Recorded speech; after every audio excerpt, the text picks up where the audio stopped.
That's up, yeah. So then the blue line is all the way. When you get.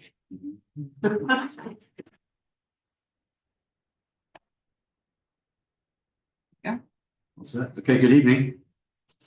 This is the December 5th meeting of the Community Preservation Committee. It is also the opening of our public hearing session, and I'm going to read the public notice.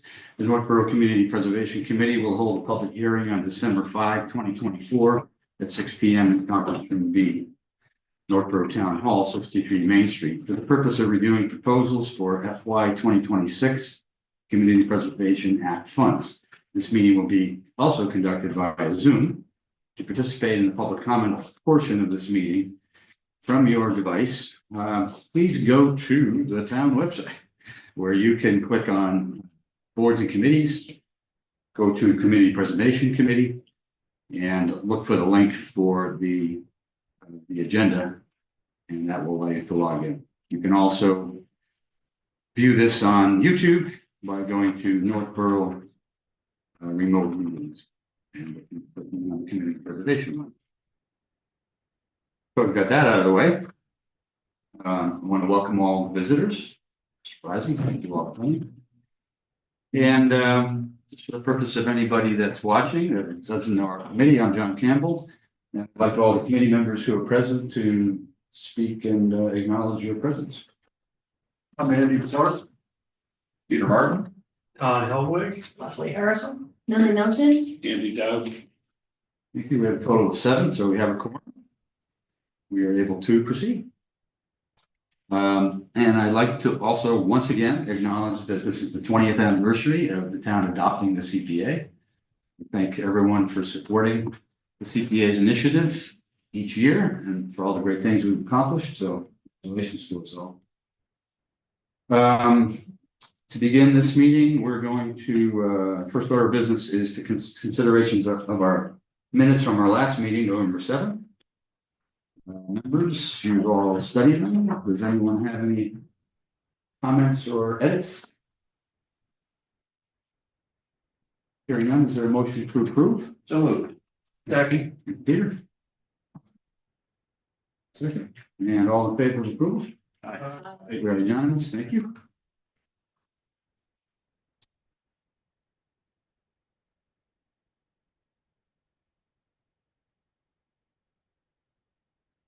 Begin with the presentations and review of each application. The first on the agenda is the application by the Open Space Committee, of which I am the representative. And it is for the request to contribute 200,000 additional into the conservation fund. So just as a matter of review, going back about 12 years, this committee proposed the idea that we would take each year's income and reserves and consider whether a portion of it could be put into the conservation fund, which was an existing account in the town of Northborough. And by doing so, having that money in the account would allow the town to act more quickly should there be an opportunity to acquire open space rather than waiting for another continuous town meeting cycle. And it's been very successful in those ensuing years, allowing us to purchase the large Green Street conservation property from Shunders and Rostrom's, allowing for other properties in the Mount Pisgah area to be added to our conservation area there. And most recently, allowing for the town to purchase the property at 432 Whitney Street for future open space and also the possible building of some future affordable housing. So it's been a very instrumental tool. Now the fund was essentially exhausted after last year's town meeting approval of the Whitney Street property. There is about $95,000 in the conservation fund, not all of which is governed by CPA with some prior money and some interest. But by adding another 200,000, the Open Space Committee wishes to start building up the reserve again for the next opportunity that may come along. That is my presentation. Are there any comments by the board? Questions? I wonder if it's enough.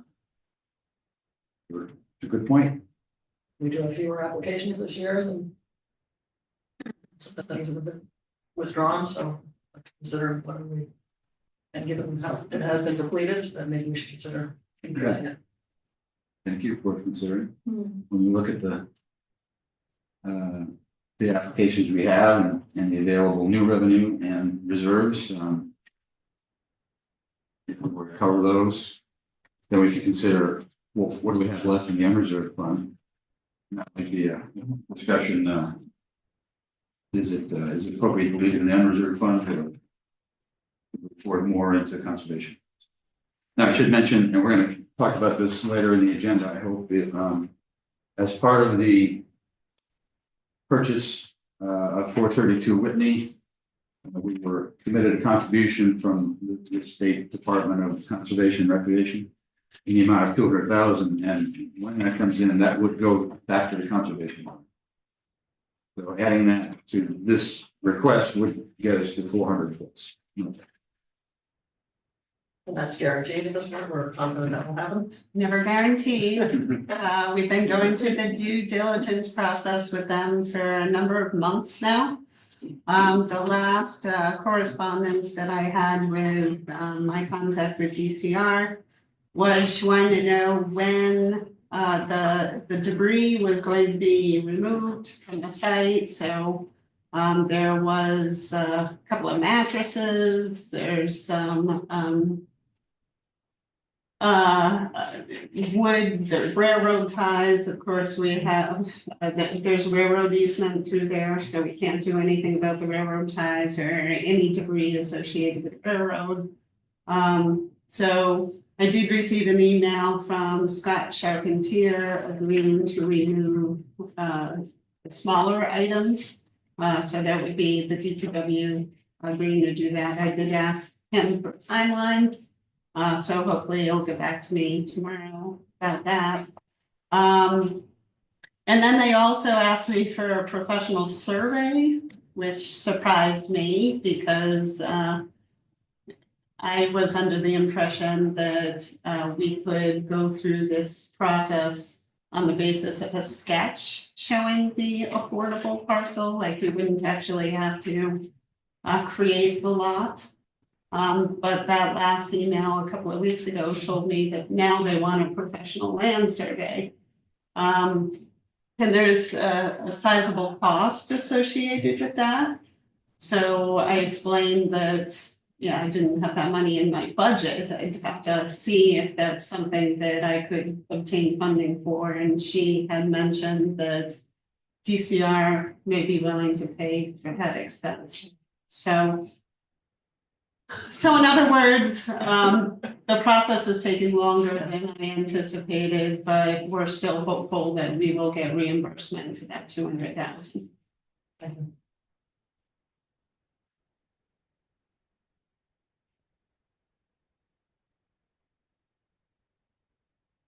Thanks for following that. One more hurdle. Yes. Any other discussion of the application? Hearing none, we're ready to move on.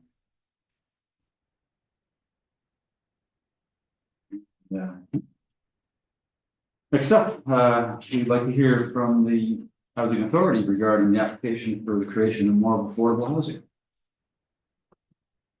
I welcome you to the table.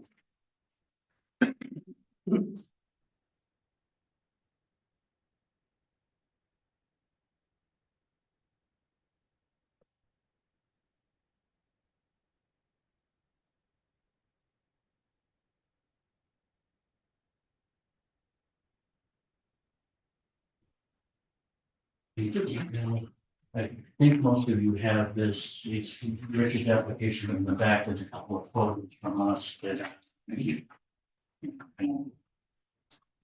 So.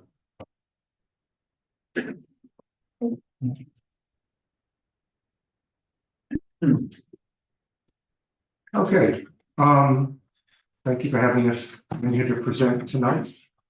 Elena Albert with the Northborough Affordable Housing Corporation. This is Ron Bonney, the Executive Director of the Northborough Housing Authority. And he'll be presenting the application to propose affordable housing application with the site. But before we do that, John had asked me to give you guys a brief update as to what's transpired since the overview that we presented of our application at the November meeting, where we had combined this project with a proposal to create some affordable housing on town-owned land on Boundary Street. As you can see now, that's been removed from the application. And it's been removed mainly for two reasons.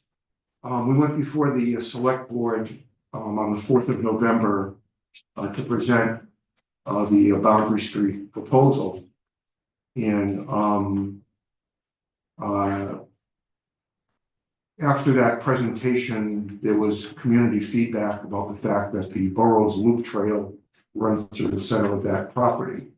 We had originally gone down and looked at the property. It was either late in 2022 or early in 2023, just to take a look at that lot to see if it looked like it was reasonable to consider putting housing on it. At the time we did that, we did notice that there was a trail running through the property. It wasn't as well marked as it is now. And it was our assumption that if we were going to do something with housing, it would be possible to relocate the trail. Based on some of the community feedback that we received about the trail, we went to the Trails Committee for the November meeting and discussed with them the possibility of relocating the Burrows Trail somewhere else on the property to keep it in place, but to also allow for the creation of affordable housing if that would be approved. They took a vote that night and they unanimously supported the ability to move the trail to one side of the property or the other. And they also requested that when the trail is moved, it's maintained on town-owned land. So I talked to Lori about that afterwards. She confirmed that that could be accomplished, that she probably want to maintain about a 20-foot strip of frontage on Boundary Street where that trail would be moved to, so the rest of the frontage would be contiguous if in fact we're able to do affordable housing on that property. So based on all of that, we figured we had to go back before the select board and sort of update them on all of that.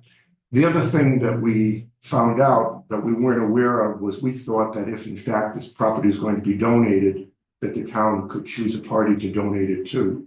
There'd have to be approval at town meeting, but the town could do that. It turns out that if the property is valued at more than $35,000, whether it be disposed of by sale or by donation, it needs to be offered through a public RFP process.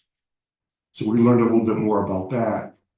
And it now is determined that in fact, if in fact the select board is in favor of creating a warrant article at this year's town meeting, 2025 town meeting, asking the town for approval to donate the parcel for affordable housing, and if in fact the town would approve that warrant article at town meeting, then an RFP would be written, it would be issued, and any developer who is interested in coming in and making a proposal to do this affordable housing project on parcel could do that.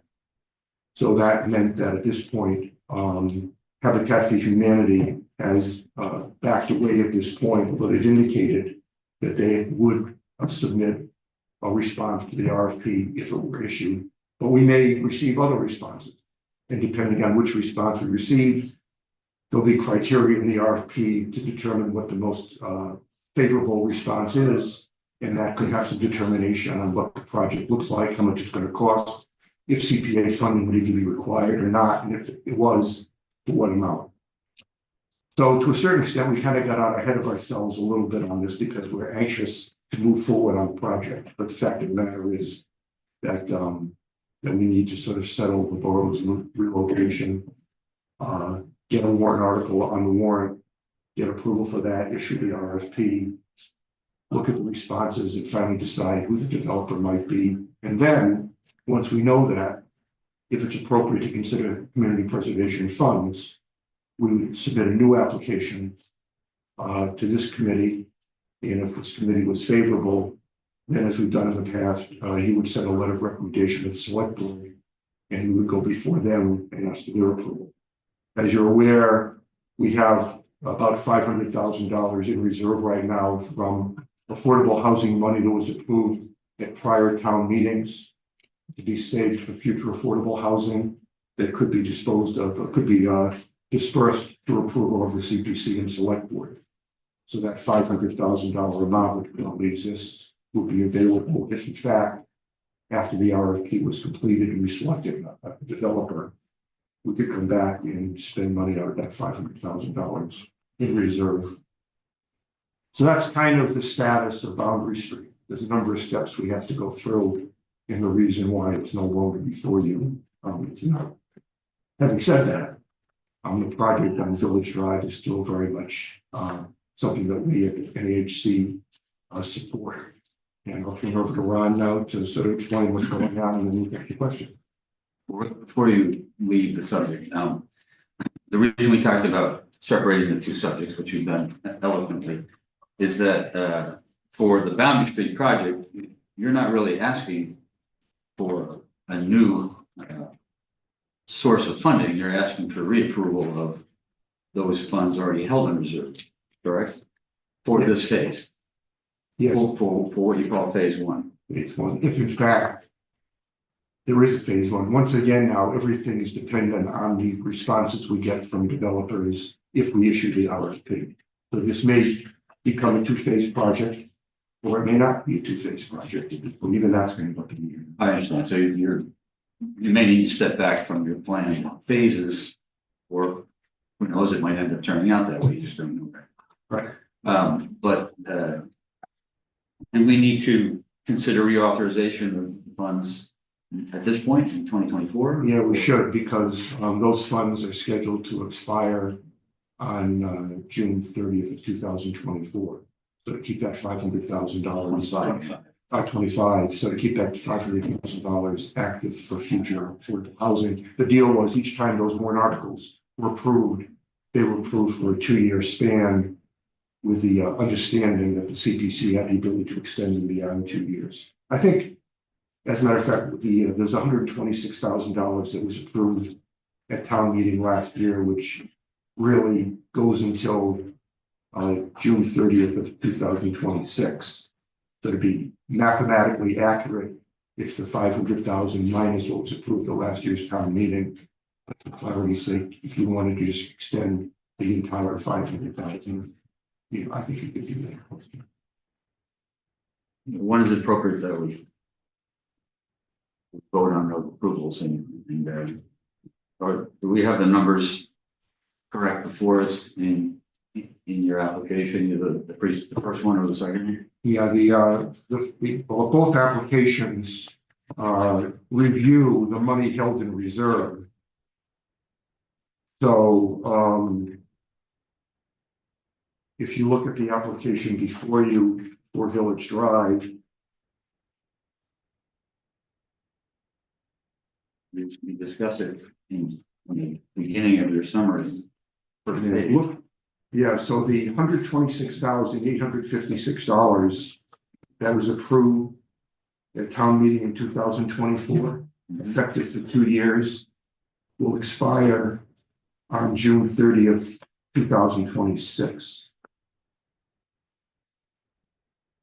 So the money that is going to be expiring on June 30th, 2025 is all the money above that, not including 2015, which is expensive. 2016, 2017, 2018, 2019. Isn't there a balance, partial balance of the 2016 money, or am I wrong? You might be right. You ordinarily have this stuff. Yeah, I didn't do it because the original application assumed we were going to use everything in reserve for the 2 projects. Let me, prior to your next meeting, I'll get you the accurate numbers Yeah, of what's expired. okay, that's be fine. Between January and possibly February, we would ultimately vote on the other applications, and why don't we just say by that time it'd be appropriate that we also consider reauthorization of What needs to be the appropriate amounts. Okay, I will get you. And then that step is out of the way for whatever comes to pass. Yes. I will get you an updated. Does that make sense? The other thing I just wanted to mention in response to Boundary Street was we're going before the select board on December 16th to give them the same updates I gave to you. The chair of the select board asked if for that meeting, the Trails Committee could send a letter of support indicating their vote. And if the CPC would send a letter of support for the Boundary Street project in general. John sent me a copy of that today. I think you got that for your review. There's one thing that I'm going to recommend you remove from that letter. There's one sentence that refers to Habitat for Humanity in there, because now they're not the chosen vendor. They'll just be a respondent to the RFP. It would be appropriate to remove that sentence from the letter. The rest of the letter is perfectly remove the sentence referencing Habitat for Humanity, because at this point they will just become one respondent to the RFP. If in fact A, the select board agrees to put the article on warrant, and B, the article gets approved at town meeting. There's still a few steps. Understood. So, if you all could pull up that from the bottom of your packet. One page letter dated December 5. And that is referring to the third sentence in the first paragraph. He's gonna respond, you're gonna replace that with a generic reference to whoever is successful responded to the RFP. I'm just going to delete the I sentence. think if the sentence is deleted for this purpose. The purpose of the letter is just to express the support of this committee, if you all agree, and because we haven't voted on what we were just discussing, reauthorization of reserves. I wrote the letter simply to express that we support the creation of affordable housing because we're on the CPA, and we supported the articles, proposed the articles that the town voted on to put the reserves in the bank in the first place, so to speak. And we've supported each of the projects that NHC has been able to achieve with it. Having said that, we obviously urged the select board to approve the use of the town-owned land for this next project. So, does anybody have any suggested edits to that other than the deletion of this third sentence? You know, I like to be the skunk at the garden party, but why are we sending a letter in support of something we haven't voted on, support of? Well, I guess the question is, do we, as a committee, support the idea that the town-owned land should be used for affordable housing? If we're being asked if we would express our support for that part of the project. It is not an application per se, but could you live with it that way?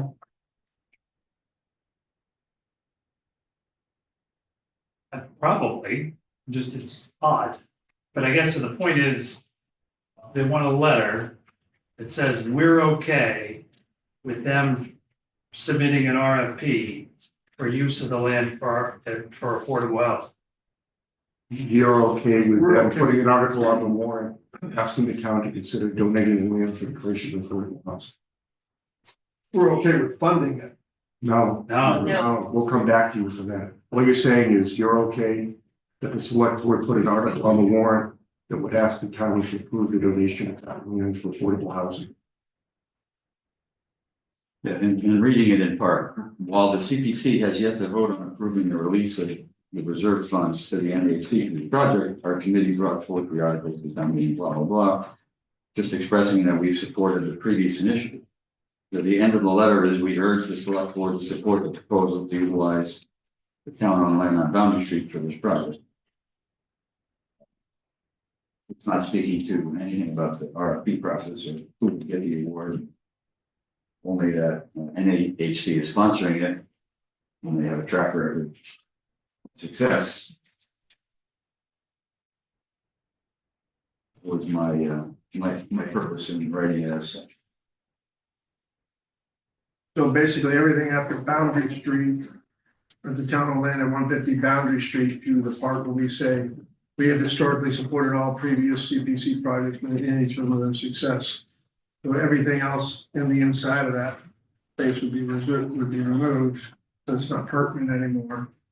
I was just taking out the sentence, number 3 sentence that discusses the project also includes partnering with Habitat for Humanity that's the way Rick has written it, I didn't realize that.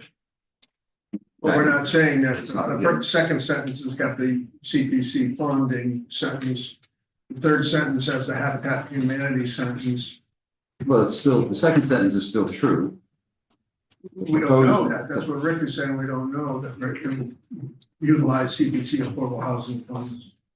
Well, Well, I guess it will, in that. it's a that's- proposed This is project. referring to their reserve. If the project it goes forward, then the sentence is true.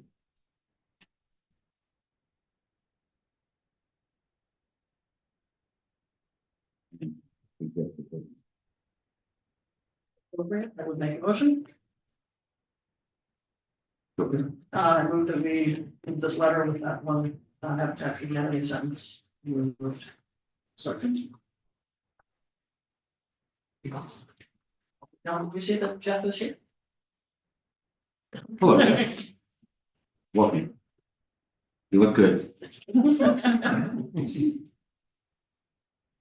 Looks warmer where you are. It is very warm where I am. You're on mute, Jeff.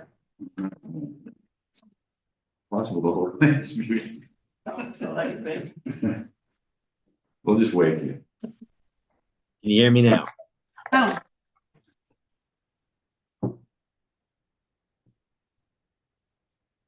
Thank you. So the motion was by Leslie, and seconded by you. Yeah. Very good.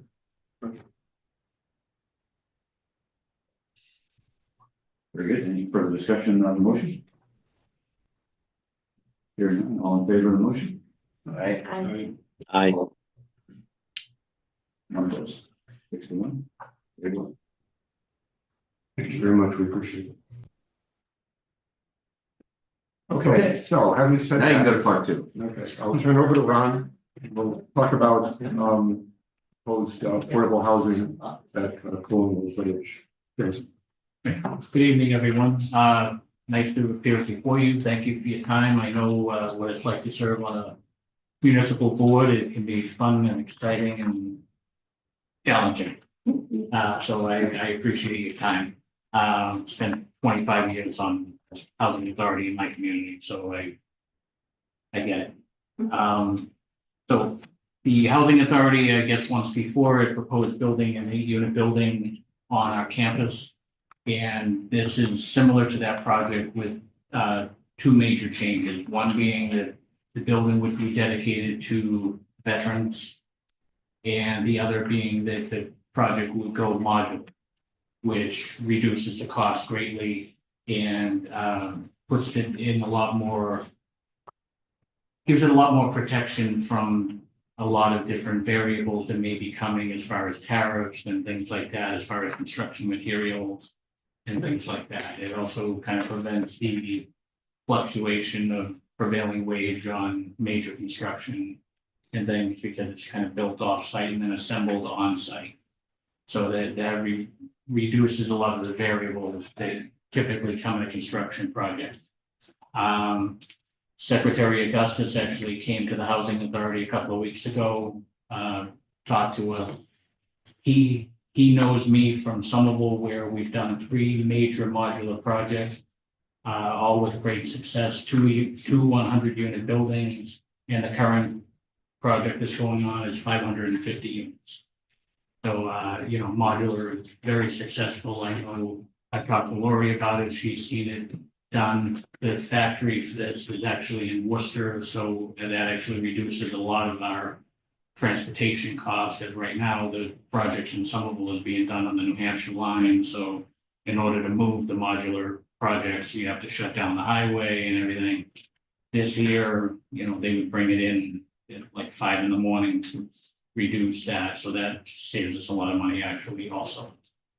So I know right now, just in Northborough and the abutting towns, there's 236 veterans on our waiting list, and that's just in these 5 towns that abut Northborough. Northborough only, there's 62 local veterans, and the term veteran is actually in flux because of the HERO Act that was passed by the legislature this year and was approved.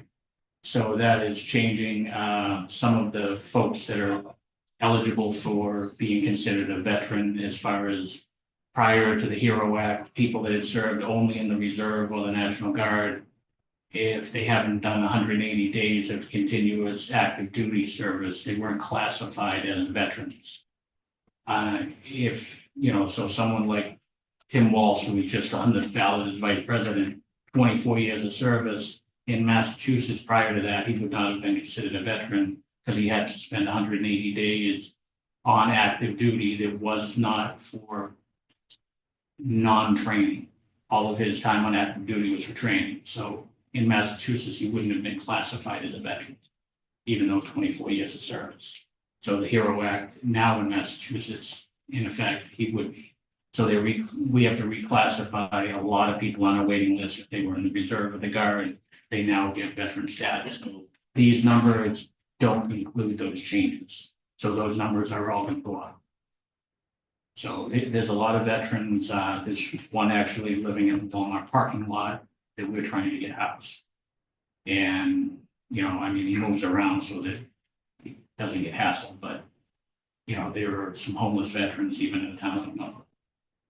And, the ability to do it on our campus where you're not taking a new area and zoning it for public housing. It would be the same size as our current buildings. We would have it be brick front, have the same type of roof on it. That way it looks consistent with the neighborhood and everything. I think we've packaged it well. I'm happy to answer any questions anybody has. And that's about it. One of the attachments, beautiful glossy photo. This outline, that's the new building, Just to the right of it, the grade one. the darker red. Is there anything in that spot now, essentially? No. Unencumbered, should I say? Yeah, there was a community garden near that location, and we've moved the community garden over to the, on that sheet, if you look to the left of that site, it's right up near the library now. And we had more tenants than ever before participate in the garden now that we moved it and we fenced it in, and actually it was a veteran-owned company that created the garden for us.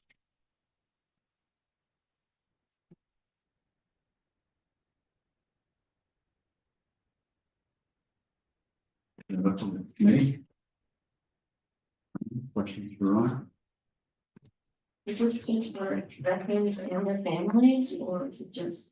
Well, they're all one bedroom, so you may have couples or something like that, but up until then, we really won't know till people actually apply, because right now veterans still have a preference, so if we have an open unit and they qualify, they would get into that, but with 236 local people, when we don't have that many units to house. Right. If we emptied everything, so there'd be plenty of people on the wait list. Right now, the total wait list just for the Northborough Housing Authority is 19,235 people on our wait list. For families, it's 15,424. The rest are elderly or. What kind of turnover? I assume it's really low rate of turnover. Very low. And We've had some turnover only because we had a lot of people that were approaching the century mark, and a lot of their families have been moving them into assisted living or because they offer a continuum of care that the housing authority isn't equipped to offer. So in all likelihood, I'm voting for this, so let's get that out of the way. I'm gonna ask this question. Given I have to imagine the veteran portion is a fraction of the overall people that need, but now we're limiting the people that can use these 8 units. Just explain the rationale of that. Because the VA has a program that is called the VASH program. It's Veteran Assistant Housing, and they have vouchers similar to Section 8 that would allow us to whatever portion of this that isn't funded, we would be able to take those vouchers because we guarantee the payment for their rent. The federal government guarantees whatever the difference is that we need. And we can take those to the bank and finance whatever part of this that isn't funded. Okay. You know, well, that's assuming we hit a certain goal. Right now, we're stacking. If we get the 800,000 from you, the housing authority has added 300,000 from its reserves. And then we'll continue to stack with available funds from the state, from that giant housing bond bill that they passed for $2 billion. The danger there, well, it's not a danger, it's dedicated to affordable housing. The you know, when the bond bill passes, the legislature now needs to create legislation that allows that bond to be tapped and what it will allow it to be funded. So when that is done, I mean, clearly they're trying to create affordable housing, so clearly, you know, some of those funds, and Northborough hasn't had a major funding from the state in quite a while since Rutland Road. So I hate to say it this way, but it's our turn. You know, for a lot of small towns, the big towns have been getting major projects. You know, like the one I just mentioned, the 550 units in Somerville. Worcester has been getting a whole bunch of different size projects, so it's time for the small towns to get some projects. Thank you. I'll add also that, obviously from the Housing Corporation's perspective, we're interested in increasing the percentage of units deemed affordable in the town of Northborough. I think we've talked about the fact that we're at 10.28%. And we have certain market rate housing projects being built right now. We have a 66-unit project at King Street that's before the ZBA right now that is all market rate units at this point that could drive the number down to about 10.17%. It's approved. So we see these 8 units will obviously help on the town's subsidized housing inventory, and that will help to offset market rate units that are being built in town also. So besides the very deserving audience that this would serve, and in fact, the local preference will be offered for Northborough veterans. Beyond that, it also moves us in the right direction as far as adding units to our subsidized housing inventory. So I don't know it's in the application, but the 4 units on the ground level are also fully handicapped accessible, which is a great need for us or so that's another huge plus of the budget. Has there been any thought about actually making the entire thing totally accessible? Other than cost or the cost of the. Well, we were trying to stay consistent with the neighborhood. Because the only way it becomes cost prohibitive if it's not at least a 3-story building. Because the cost of an elevator, especially an accessible elevator, is really high. And typically in affordable housing, they ask you to put in 2 elevators. So if it's not 3, 4, or 5 stories, you're kind of spending a little money. You could have built additional units just to have an elevator. A lift wouldn't work. Other than doing it fully functional. One of the move to a chair and then go up. No, That there's kind of- you could do a lift, which is not a complete enclosed elevator for 2 stories. It's significantly less expensive. Yeah, but the regulations around housing wouldn't allow Okay. those, at least, you know, I've never seen it done.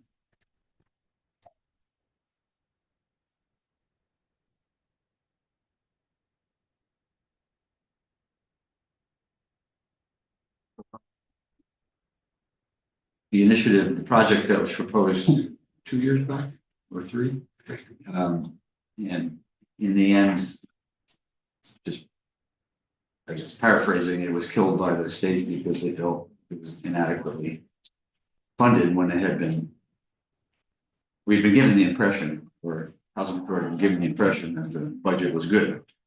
Do you believe what you've laid out here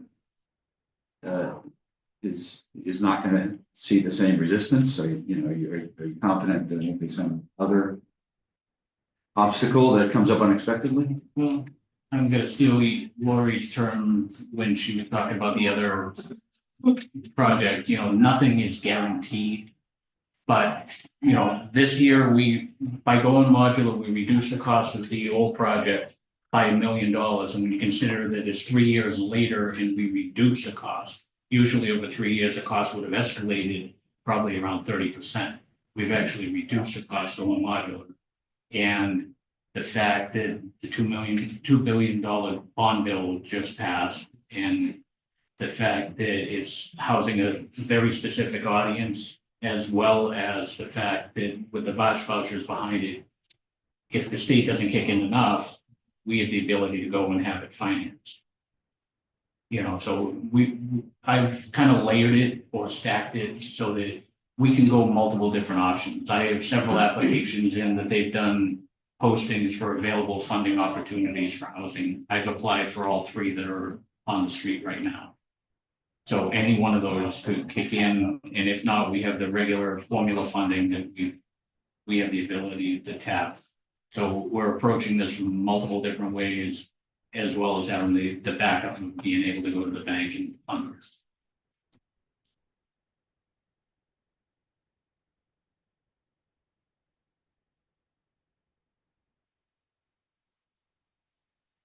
So, currently, in the CPA Affordable Housing Reserve, we have 279,000 plus.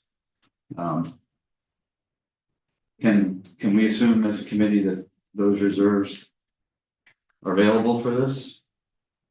Speaking, I guess, addressing the question to Andy and Rick and you, Ron. Yes, we talked earlier about the 500,000 of prior approved money that probably should be held in case the Boundary Street project becomes a reality, but the other money in there is available. I think you're talking about the 10% from 2020, 2023, add up to about that 279,000. Yeah, the exact number is 279,863. That's so specific, you know, in the reserve cannot be used for anything else. And I mean, it seems obvious to me that we would bring that into play for the 800 that's needed. I just wanted to know. And there are 2 other small amounts. There's the 23-something thousand left over from the demolition of the old senior center, the housing authority did.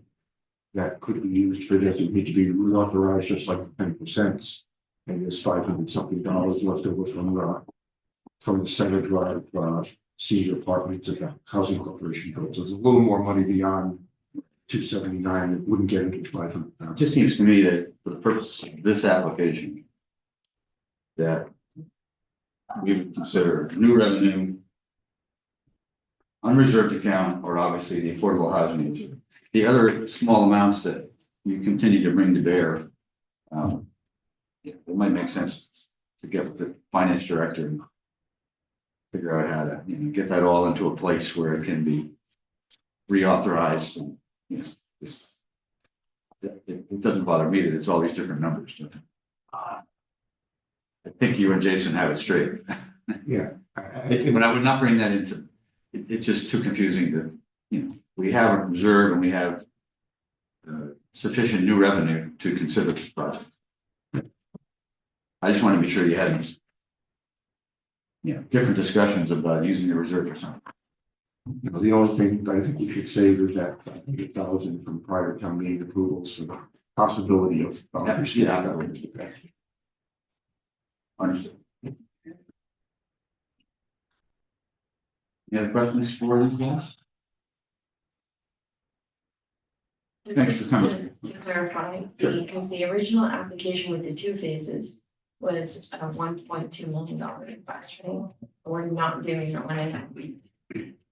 So the other 400,000 was the first phase of Boundary Street, Okay, because Boundary Street is now basically off the table until the towns agreed to donate the parcel and the RFP is complete and the developer is selected. not this year. Okay, Well, let's put it this way, it's not town meeting. It's conceivable we could be back before you before the end of calendar year. Well, that's not 2024. We could be back before you in 2025. Asking for CPA money if the town approves the donation of the land, if we get through the RFP and find the developer we want and have a reasonable proposal, we can come back to the application separate for some CPA money, but that's. a different deal. Yeah, okay. Just want to make sure I understood that.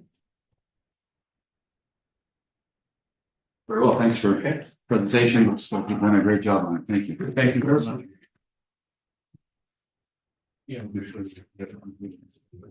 So the next item on the agenda was actually what Rick already spoke with. So we just sort of flipped it, which is great, nice and efficient. And that leaves us with the next application to consider is the Revolutionary War Monument project. I welcome the applicants. Come forward.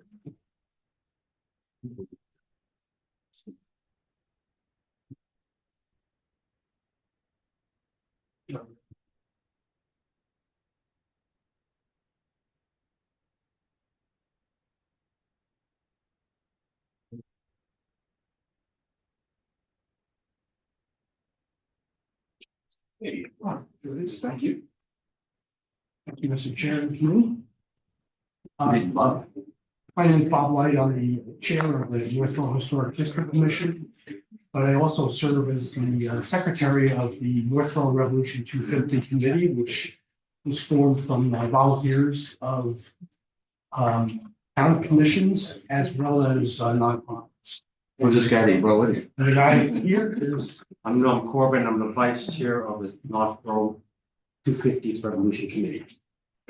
We're kind of working tandem on this project. Thank you for coming. so the this project is will be administered through the Northborough Historic District Commission for administrative purposes, basically controlling funding. But it really is an effort by the Northborough Revolution 250. Next slide. So Northborough actually made some very significant contributions to the American Revolution. We are now in the period of the 250th anniversary of the events leading up to the Revolution and during the Revolution.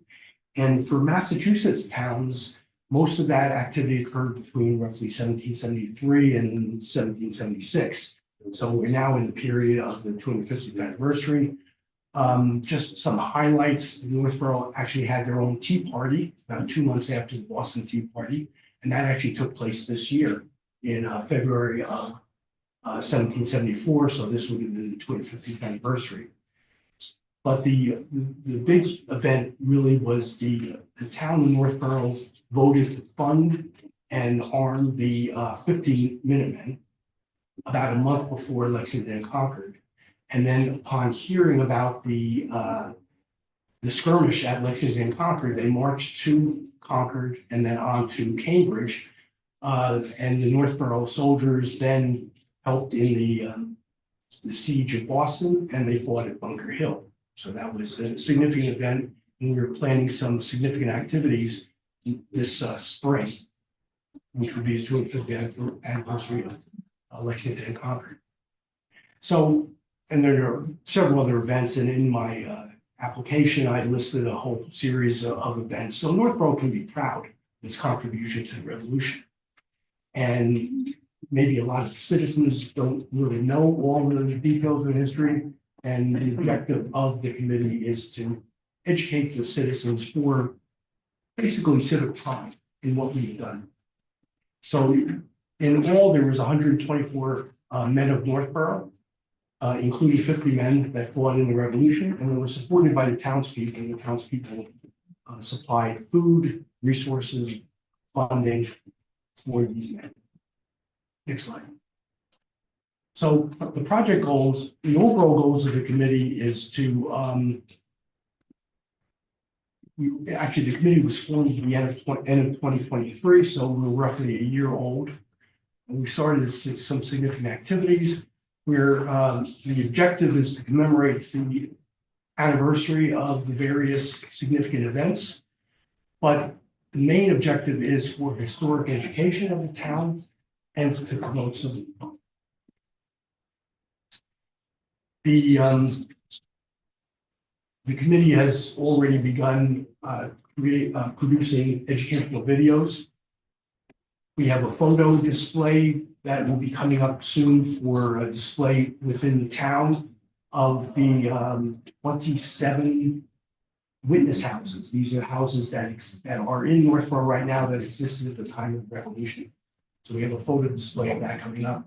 We also have outreach to schools and scout troops who are for various Eagle Scout projects, for example, and school projects that will support the committee's activity. For this specific CPA project goal is we would like to purchase and dedicate a Revolutionary War monument that will commemorate not only the soldiers that fought in the Revolutionary War, but the townspeople that supported those soldiers. This monument will be a permanent testament to the committee's activity that will obviously be around for many years to come. Now, there are no town monuments dedicated to the Revolutionary War. We have monuments for the Civil War, World War I, World War II, Korea, Vietnam, 9/11, and Gulf War veterans.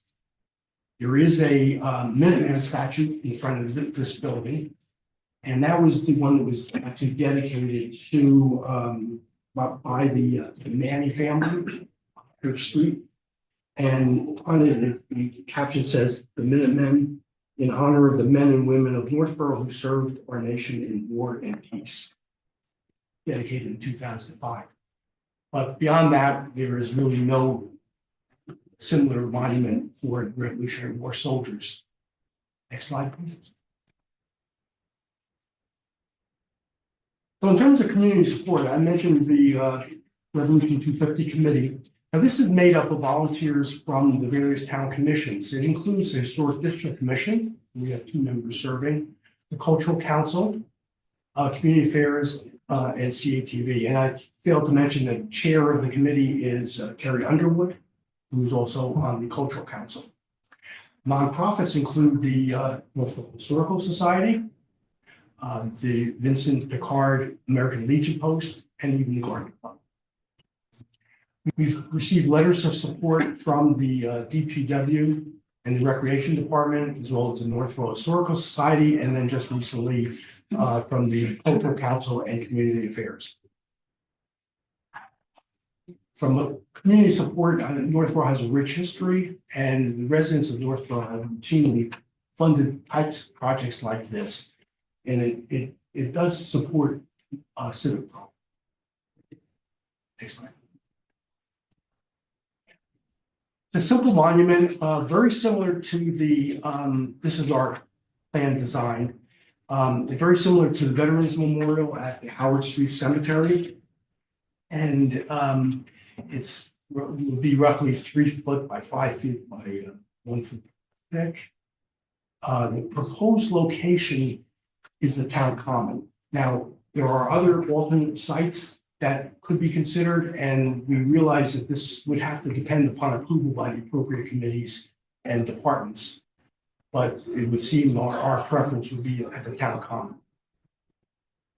We have received 2 quotes. Both are capable of doing the design that we have. And if you notice on the right, the design is basically Revolutionary War, April 19th, 1775 through September 3rd, 1783. And it's dedicated to honor the Northborough citizens and 124 Northborough veterans who served in the Revolutionary War, including 50 Minutemen who responded to the call on April 19, 1775. As I said, we have 2 vendors. We selected one, but we have a backup vendor in case there was any issues. The monument cost is $9,780. We do expect that by fiscal year, the next fiscal year, there will be a significant price increase. We've put in a 10% contingency. The price would include delivery and installation. Next slide. And then the final slide is just to discuss the eligibility for CPA funds. I know there's some issues with the eligibility matrix for CPA funding. This is both a historic project and also could be considered an open space project, and I'll explain. Overall, this meets the goals of CPA to assist communities with the preservation of natural resources. It aligns with the goals of the Northborough historic master plan, as well as the 2022 historic preservation plan, which calls for the continue to promote the awareness of Northborough history. That's basically what this committee is all about. And in that plan, it includes a statement that one of our objectives was to obtain funding for installing additional war monuments, for example, the Revolutionary War. Now, there is precedent for CPA funding of new monuments. In fiscal year 2017, CPA funded the Town Common Phase 2, and that included the Gulf War Monument. There was some funding from the federal DCR, but most of the funding came from CPA, and there was no separation of funds. It was all basically one large project. I think it was $377,000 from CPA and $215,000 from the government, from the federal government. So in a way, this project is an extension of the Town Common project. And then throughout Massachusetts, there has been at least 10 examples of CPA-funded new monuments, not just refurbishing or rehabilitation of old monuments, but new projects. So that's open to questions. No, I'll answer everything come up. Okay, but so thank you for your consideration. Thank you. You put a lot of time into this now. I wanted to speak to the last slide, something you're talking about. If as it seems to you, a good place for it is in the Town Common, where specifically do you see putting it in? Would it sort of add to the array of monuments and flags that's right here? You could go for Memorial, the larger one. Yeah, there are. You see it being contiguous and rather than stuck in the middle somewhere?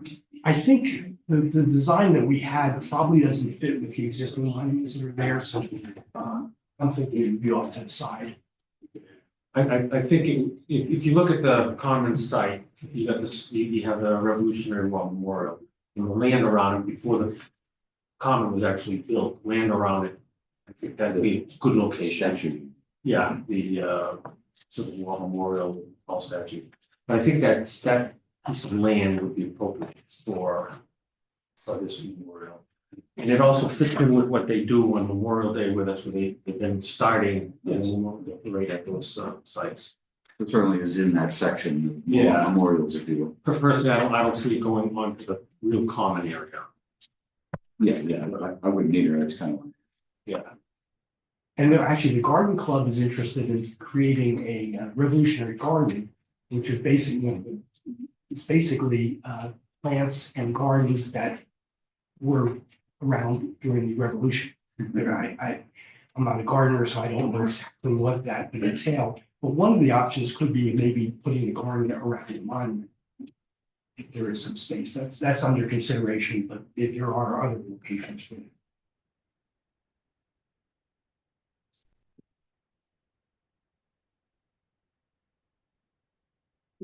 Yeah. Community members. Gardens, monument. So you don't have an exact location. It's the the preferred location is the town common somewhere near the Civil War Memorial. Okay. But we haven't staked out an area for that, but certainly between the DPW and the people that are involved with the town common, they would have input into where it actually sits. Okay, I guess that's what I was gonna ask is, you didn't ask input on that. Oh, Yeah. yeah. Yeah, Sure. he supports the project, and they would have input, but I assume it would have to go through select board or others to decide where exactly we went, but again, we would rely on the DPW. Yeah, you mentioned appropriate committee or board committee, so you're not sure what that process is yet. We're not sure yet, no. Once if we were to get the funding, then that one would deal with where we would go. Is there any thought about putting the names of the citizens on the back or anything? Yes. I mean, not of the veterans, because citizens would be unnamed. There was thought of I don't think the prices are out for that, but there was thought we could put a plaque, the 50 Minutemen are clearly defined, we know who they are, so that list could be put on. Have the funding for that Okay, somehow. Plus, we have a back, and we actually do have the names of the 255. Yeah, we have to, but yeah. We do have to. So let's assume worst case, it doesn't get approved for a town common, you said there's some backup location? Yes, there are locations, there's a spot of land, in the historic district across from the church. I mean, theoretically, it could be in front of this building, because it don't really want to be there. Yeah. There is, Yeah, there's also potential town owned land on the corner of Church and Pleasant Street. So there's a couple of other options, but they're not really highly visible. And I guess one thing I'd like to see if possible is to see if you could figure out what the process is, who does need to get approved for the town common before we go on. Is that relevant or? It's a good question. I like the idea personally of envisioning it as part of the memorials in that area, so it's an enhancement of. We don't have, Enhancement of. do you have a memorial copy park. of Sort of an upgrade path, letter of support help from me the justify it first. That's one. So Ally Lane has given us a letter of support, and she's a pretty important one for the lab. Let me see if I can find what I'm looking for. Well, she's the rec department, I'm not sure the rec department, I don't know how it works. well, Lori, do you have any idea? we were told we needed buy-in from the rec department. Oh, you do, okay. Yeah, No, we did get that, Okay. as well as the DPW. we know if we're looking at an event, just as a side, we're looking at an event on the town common. And Ally has told us that there's a fee that goes to the rec department to access the town common. The question what I don't know is where the town common ends and where the Civil War Memorial starts, because that's a different piece of property. Let's see if I can find what she said. Position in the town common, the monument will be highly visible and accessible, allowing our community and visitors to easily pay their respects. The Historical Commission has done an exceptional job representing the Rich History of Norfolk. So, Ally is a proponent of the town common. And with the funding would be starting July 1st, 2025. And it would be a really nice monument, and we do the reading of the Declaration of Independence in 2026. And by the way, one of the interesting things is Northborough actually voted for independence 1 month ahead of July 4th. And they basically said if the Continental Congress agrees to independence, then Northborough backs. So we predated Philadelphia. Your packet. From the DPW. And full specs. A little more specific even, where the DPW director, Scott, states, DPW is in full support, blah, blah, blah. And you'll require review and approval of the location of the land. DPW is responsible for maintenance of the town common, so. Oh, it's clear. To me, it sounds like they're the ones, I mean, ultimately, the select board may weigh in, but. There's some. I'm sorry. There's a DPW support letter that speaks more specifically that they would have the lead role in location, Okay, all right. but they also, it appears to be both the rec department and DPW are speaking to the fact that it will go in the town. I mean, you put the golf memorial on there, so somebody's already gone through this process of where you locate it and what it looks like, so you get the process in place already. Yeah, I think you folks and DPW standing there could assess where might we put it that looks good and. I think you have a good opportunity there.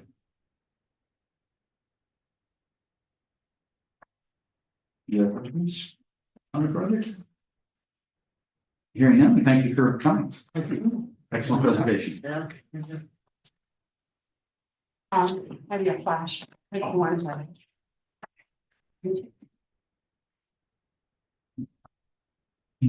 That brings us to the application for White Cliffs Mansion Design. Sponsored by our friend To my left. Lori Connors, town planner. You're on. Thank you.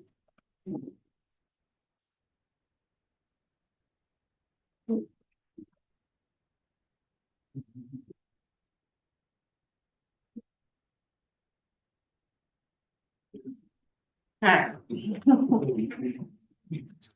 All right, so once again, we have a White Cliffs project. So of course, this would be the second project that would go before town meeting for CPA funding.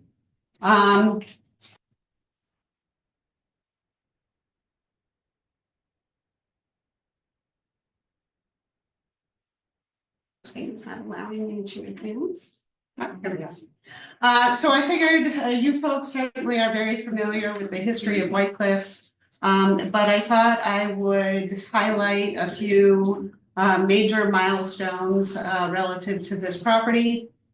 Of course, construction was completed in 1886. It was originally named The Cliffs, and it was a summer residence for Daniel B. Wesson and his family. Daniel B. Wesson is, of course, from the Wesson, Smith and Wesson Company, famous gun manufacturers. In 1931, there was a significant fire that damaged the building. This building was owned as a residence until the 1940s, and then in 1953, it became a popular restaurant and function facility.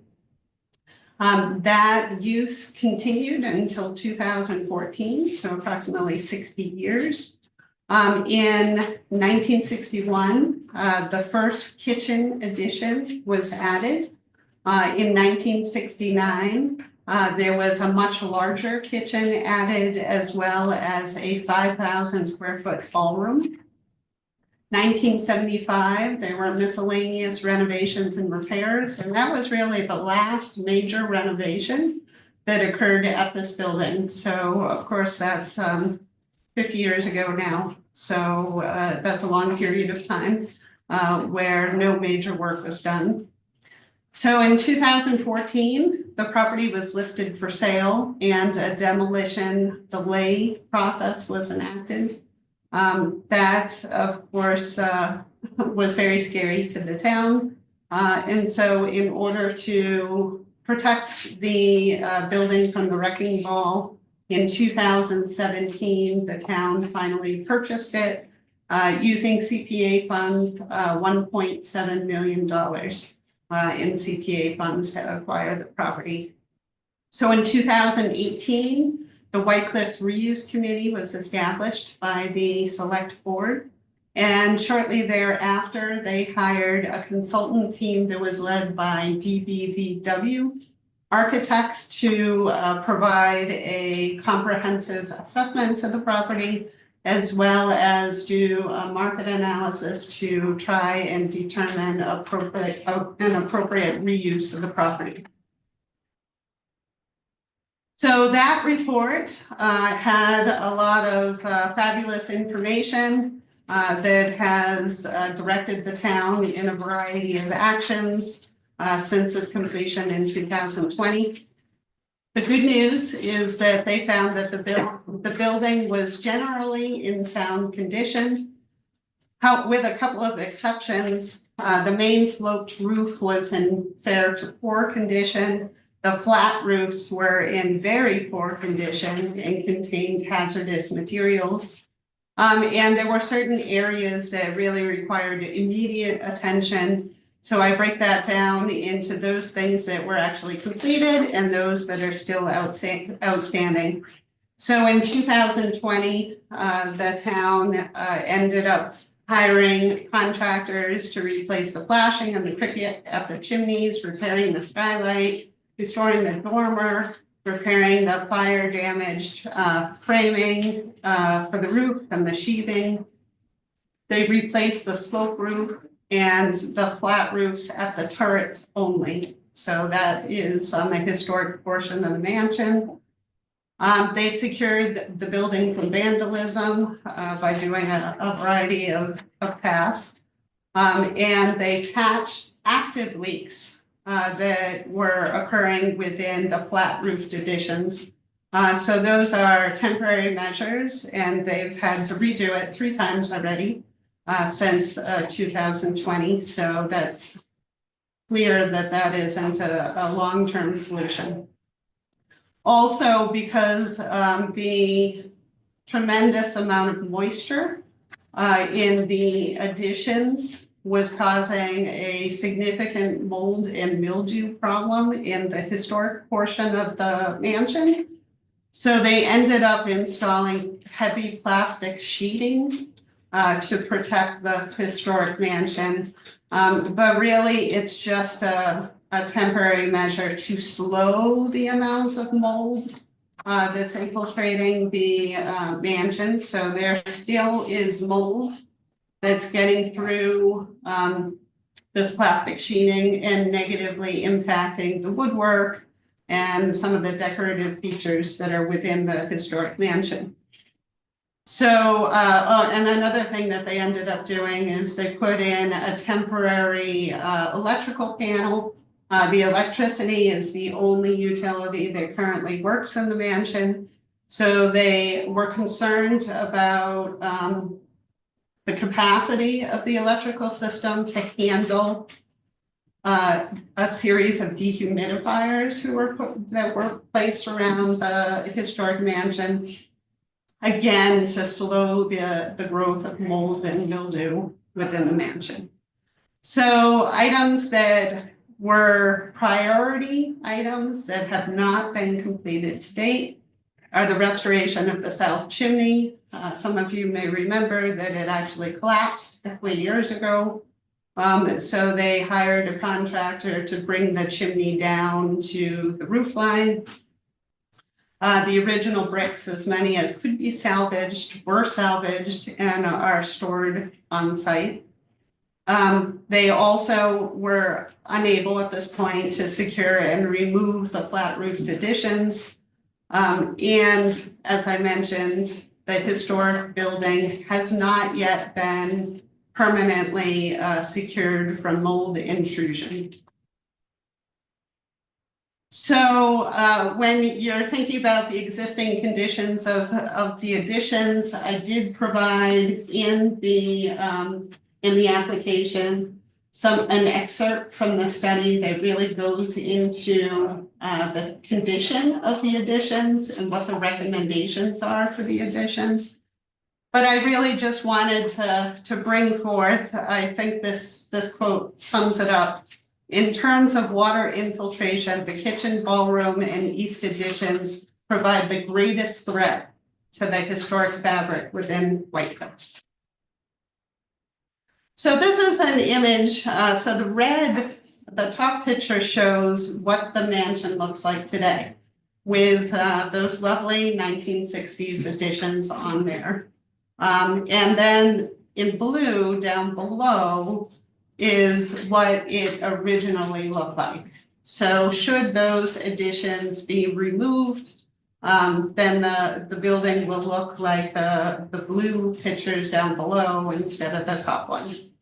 So once again, the footprint of the ballroom alone is 5,000 square feet. So the total size of the building is slightly more than 14,000 square feet. So that is a significant proportion of the overall square footage of the building. So the proposed scope of work includes getting an engineered site survey to identify the location of all the underground utilities and the exact extent of the building. Then so this would be to hire an architectural firm as well as associated consultants like an engineering firm, structural engineer, surveyor, and the like. So this firm would prepare construction documents for the complete careful removal of all non-historic additions, including slabs and foundations, and providing temporary watertight infill at all removal sites. So thankfully, the way the additions were constructed, for the most part, they enclose the exterior structure of the mansion. So in most locations, they can be removed and it would be very easy to showcase where where the historic mansion existed. The exception is the second floor. So if I actually return to this picture, where my mouse is, right here. There was this huge addition put on the second floor, and what they actually did is they knocked down the face of the building. So that is the area of most extensive repair. So this proposal would be to come up with a temporary way to button up this floor. So it most likely be done with plywood. It's not going to look that pretty. To restore this facade to its original look is a very expensive undertaking. So the thought was, let's button it up in a temporary way until the town can come to final consensus as to what to do with this building long term. So if the decision is to sell the building to a third party, then it would be their job to make the facade the way it was originally. So they would have to bear that cost. If the town decides to make it the town hall, for example, or a community center, then it would fall on the shoulders of the town to pay for that very expensive work. So some things just to keep in mind is, of course, they would preserve the electrical service. They would preserve the utility connections, but obviously they're going to sever the connections within the historic additions. They will minimize to the greatest extent possible any damage to the historic building. If damage is unavoidable, then they will take a ton of photos and drawings to show what they did. So then when it comes to recreating the building later, they will have the documentation necessary to make that happen. So a structural engineer will be engaged, and the goal will be to have the temporary infill last a minimum of 5 to 10 years. So God willing, by then, the town will make some clear decisions on what they want to do with the building, and the restoration work can really begin. So the consultant will also administer the bidding and negotiation process for the contractor who would do the demolition work, and then they would provide the oversight services necessary to get it done. So the project will cost approximately $87,000. I did include 15% contingency in that because this is a town project. We do have to go out to bid, and it's a design project, so we do have the ability to select the most qualified vendor instead of the lowest bid. So that's good news for the town. So the timeline, so I included the phase 2 project in the timeline. So phase 1 is the design, phase 2 is the demolition. Right now, I'm only asking for design funding. The idea would be to come back next year and ask for the actual demolition work. I do not know how much that will be, so I'm not going to hazard a guess. So if all goes well with the phase 1 and we get the funding from town meeting, I anticipate that work would be completed in February 2026. And then the actual demolition work would be completed in March of 27.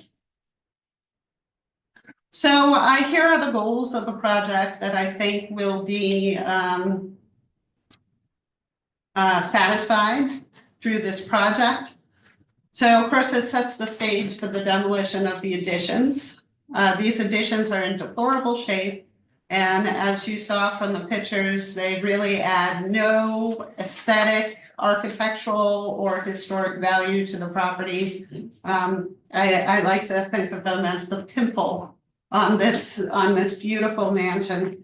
So it'd be great to get rid of that. So it eliminates the major source of mold and mildew that I mentioned the DPVW had said was the greatest risk to the integrity of the mansion.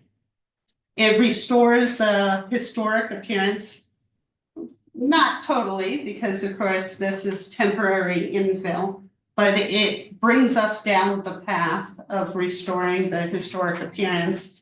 And that is something that the Mass Historic Commission said was necessary in order to qualify the property for listing. So it makes the reuse and renovation project more manageable. So if the town decides to take on the project itself, the footprint of the building is a lot smaller. So we would have accomplished a major impediment to the successful reuse of this building. If the town decides that it wants to sell the building, once again, it's removing a major obstacle to the resale of the building.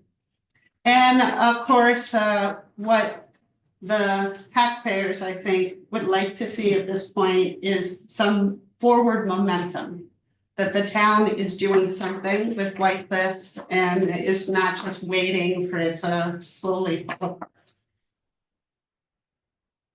apart. So as for the eligibility for CPA funds, of course, this would be under the historic category for a building.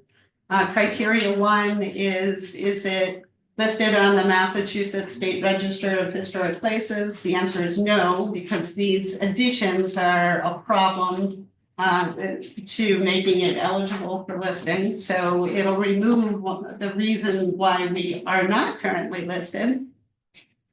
And of course, we did receive a support letter from the Historic District Commission, and in that letter, they have stated that this is one of the most iconic buildings in the town, super important to the history of Northborough.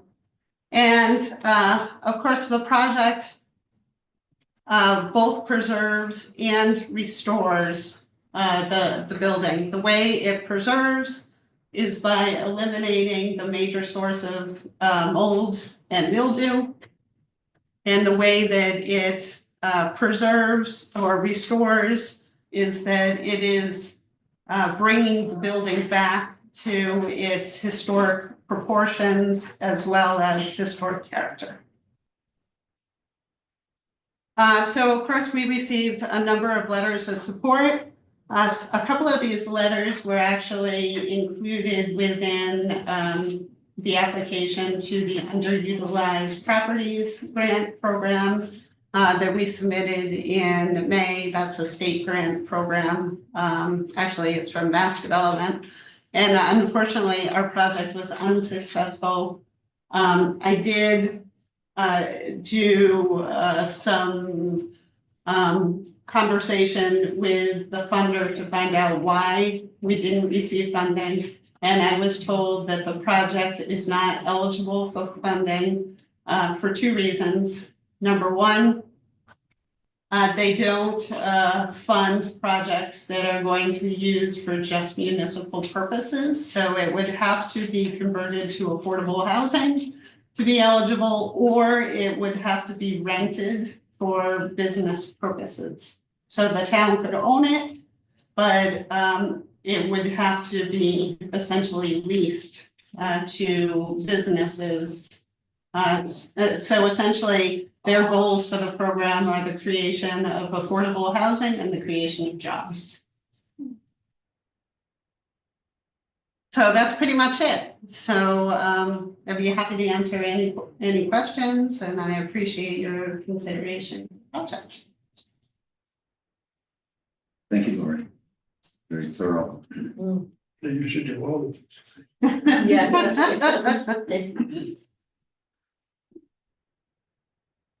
So Open it up to me. the big thing that kind of jumps off the page here is you want $87,000 for paperwork with no idea what that next number is you're gonna ask us for next year. And if we don't vote for the second phase, we're gonna be holding the bag. I wouldn't put it that way. I mean, in order to do, in order to do any sort of construction project, like you think of the dog park. The first step is to do the design, and then the second step is to do the construction. So we can't do the demolition. Now, of course, this is a historic building, and we're interested in adhering to the Department of the Interior standards. So it's not as simple as just hiring somebody with a bulldozer to come and take the additions off the building. It has to be very meticulously done. And so we would hire an architectural firm that is very aware of historic buildings, and we'll do this in a very sensitive way. So we don't want to destroy the assets by doing it cheaply. So that is, in my opinion, money well spent. But I do want you to be aware that this is phase one of a two-phase project. And I don't know how much the money is going to be. I believe in 2020, it was in the report at around $500,000 to do the demo work. That was 4 years ago, 5 years ago now. So I expect it to be somewhat greater than that, but what that number is, I do not know. And again, we've always sometimes taken a position that we did not want to do this in dribs and drabs without a plan for the whole thing. Right? Well, I'm gonna get you that plan, and then when I come to you next year, I'll have a fantastic cost estimate that says No, I mean the everything whole that needs to thing. be done. The whole thing. Ultimate use. The ultimate use, the end use, is it town hall, is it not town hall? Are we doing this work, we're just gonna dump it to somebody else, so then we've done this work for nothing? Is this work gonna have to be redone if it gets used for town hall? Well, it's every, None of this, so by of the way, course. is your fault. No, and I understand, I'm not taking it personally. The issue is that the additions are in such deplorable condition, they cannot be saved. So it doesn't matter whether it's gonna be sold or whether it's gonna be retained by the town. The additions have to go, and the longer that the additions stay, then the more degraded those decorative features inside the historic mansion are gonna be. So it's not gonna get better. So if it takes another 5 years to figure out what to do with that building, then the mansion 5 years from now is going to be a lot worse off than the mansion of today.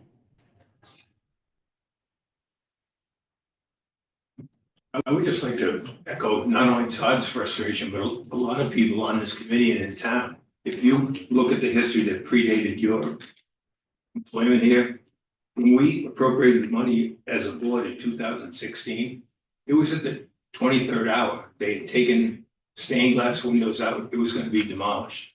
We crafted a way to save it, to bring it to town meeting, to see if the town would approve to buy it.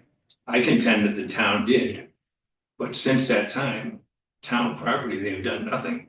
The money we appropriated initially, and it's right here in our original town meeting warrant, was any cost relating thereto, including property maintenance, protection, insurance, professional services, costs for environmental and site assessments to determine appropriate preservation measures, and to authorize the treasurer with the approval of the board to issue bonds on behalf of the town. Then the same company, DBVW, final submission of a plan in 2020, going over the same things you are now asking us for again tonight. They didn't do that design work. Well, no, So- but my point is, I don't know if you can sense the frustration. And was there any thought of ARPA money being used for this instead of benches or picnic tables? Maybe securing this building was a priority because it's a lot of money. Yeah, I did have preliminary discussions about using ARPA funds. And ultimately, the feeling was that this would be the most appropriate spot to go for funds. So, and I totally understand, and I too am frustrated, and I've only been involved for less than 3 years, so I can totally understand why people may be reluctant to invest even more money.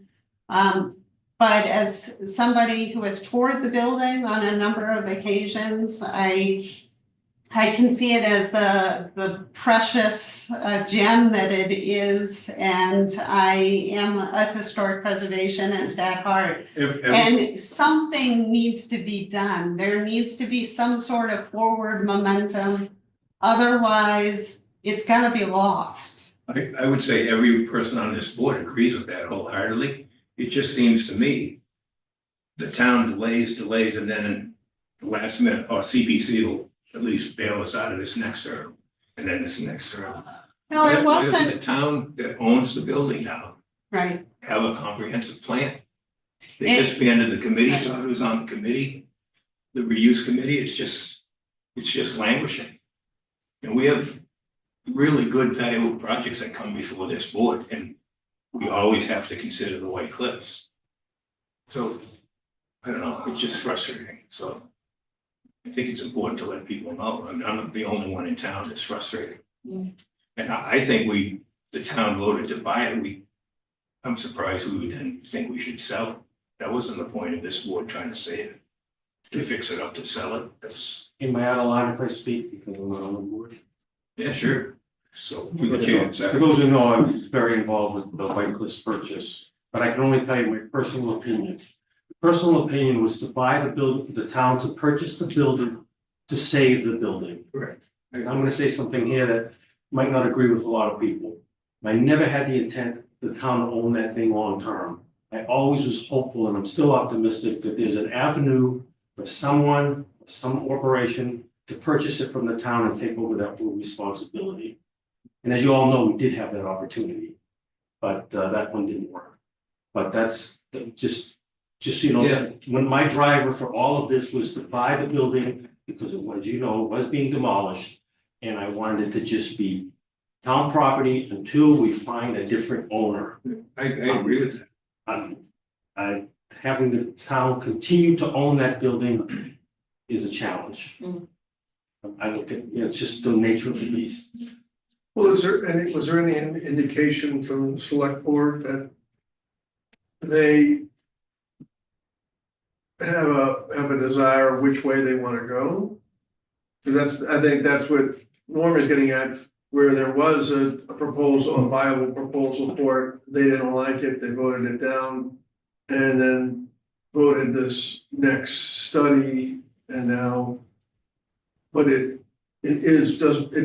does make some sense that if there was a design, if there was an intent that at least this design cost could then forward, you're talking about momentum, at least, even if it's only step one, at least it has a design intent towards that final goal. And then I think you're gonna have we are gonna have a far better chance of selling it to the populace here, to the town, saying, hey, this is gonna be our town hall, and this is gonna be the new rec center, and this is gonna be a function hall that people can rent or whatever it happens to be. And this money is going to save it from further use and get the design moving towards that. And my guess is that the amount, you know, that we're gonna spend is gonna be pretty similar, even if it's moving towards a design intent, because the historic component of it is really the primary goal of saving it. But if there has to be, I don't know, like an escalator, an elevator, I mean, or some other, you know, access points or something like that have to make it open for that it can be addressed at the same time. It just seems. So there's good, and everyone, there's gonna be a lot of hard things just like this, is we're gonna vote for something that doesn't do anything besides, you know. Not that we obviously know how much it's going to do to help preserve the thing. And that's gonna have to be done anyway. But if it had a design intent to it, if the select board said, we want this. And I think that's the key the key piece of key decision that has to be made to help you and us and everyone move forward. I would welcome, to date, I have not received any direction from the select board as to what they want to do with the building. I was hoping that there'd be some sort of decision made after the town hall feasibility study made their presentation and submitted their recommendation, but as far as I know, the issue hasn't been brought up again, or at least I have not been made aware that it was brought up. Unfortunately, I can't answer that question. I mean, the ball sits Well, with the select board and I have not received any direction. so that was the reason I made my silly protest vote earlier about Boundary Street. I'm in favor of affordable housing, but I want the select board to make a decision on something. Like they were punting it back to us to make a recommendation on something that we didn't even own and didn't have any control or any jurisdiction over. And here again, I think we're about a month away from the 4-year anniversary of when the reuse committee recommended what they do with the property nearly unanimously. The select board voted against it unanimously, and it was almost completely paid for, including all the preservation. 4 years ago. Again, not you.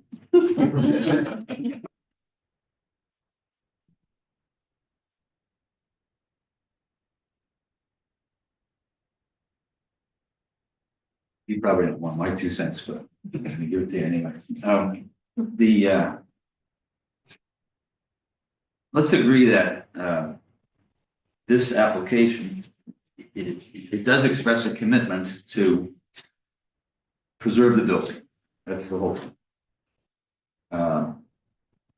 What I see happening is,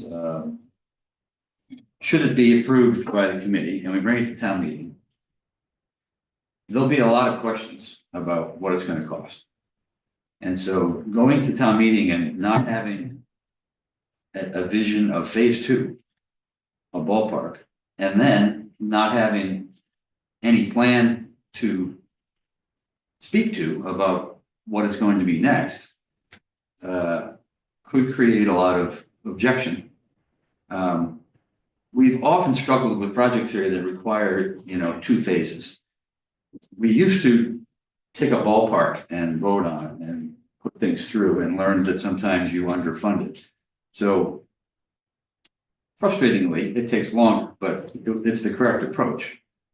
Part of me wonders whether if we were going to vote as a committee that we agree with the commitment to preserve it, and we know there's going to be a phase 2, I'd like to know, I think it's conceivable to come up with an estimate for what that is. And that you might go for that whole nut in this town meeting. You said 500,000, let's say it's 600,000.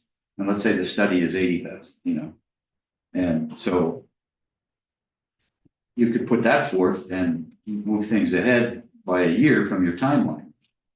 When I watched the timeline on the board, I started getting frustrated too. Like, you're worried about it harming the building, and it's going to take 2 years possibly to get the demolition done. And here again, possibly no direction during those 2 years. And so you've buttoned it up. You've mentioned the word if the town sells it.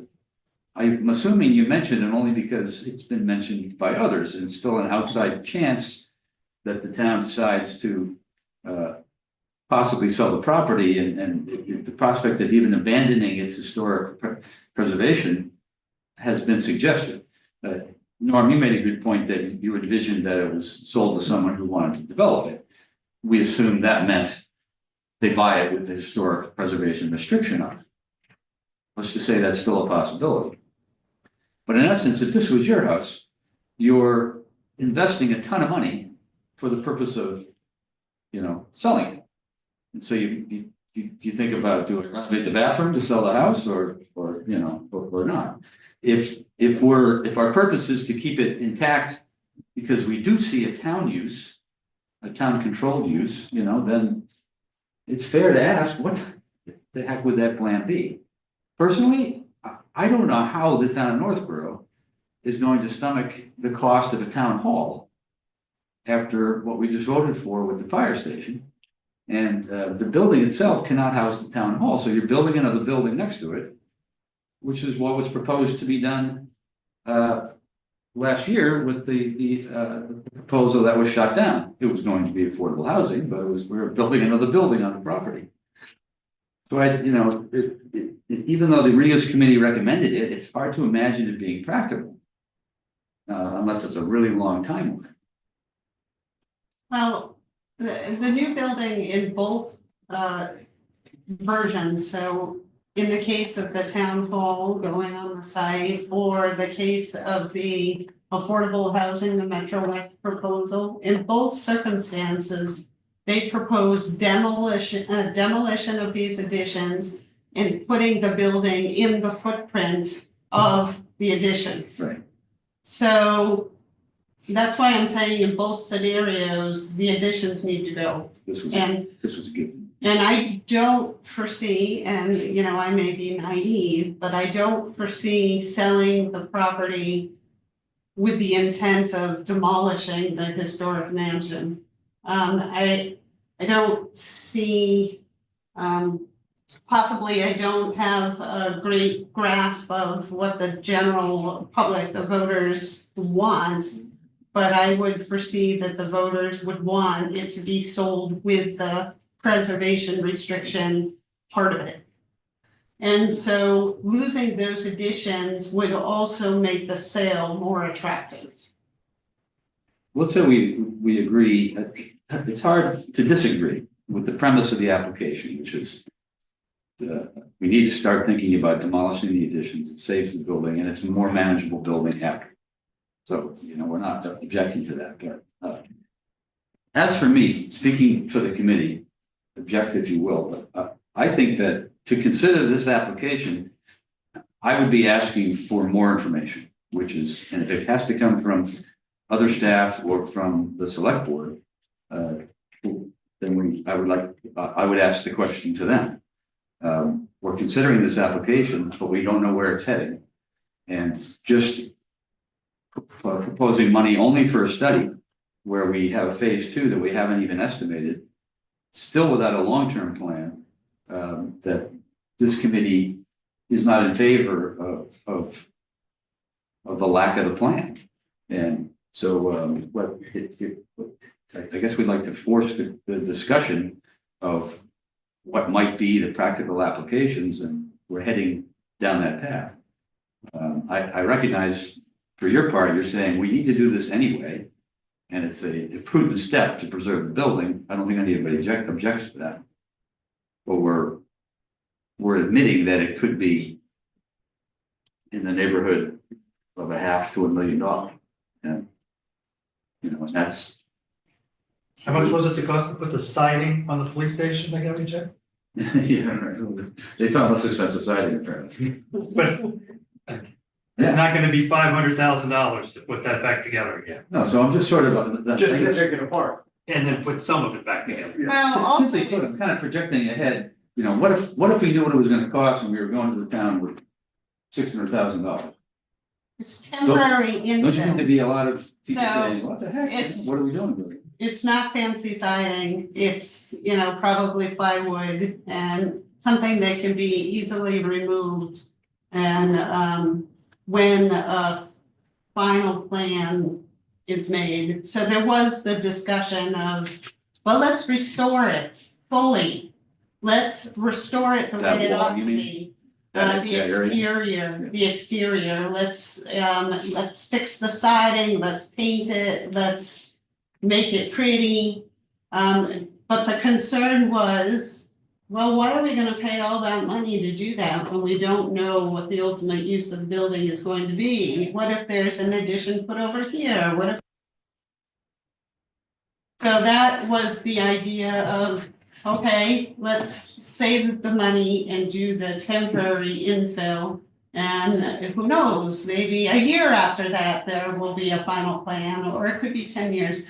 I know just from individual conversations that I've had with various, selectmen and others, the concern was, okay, well, we got the fire station now.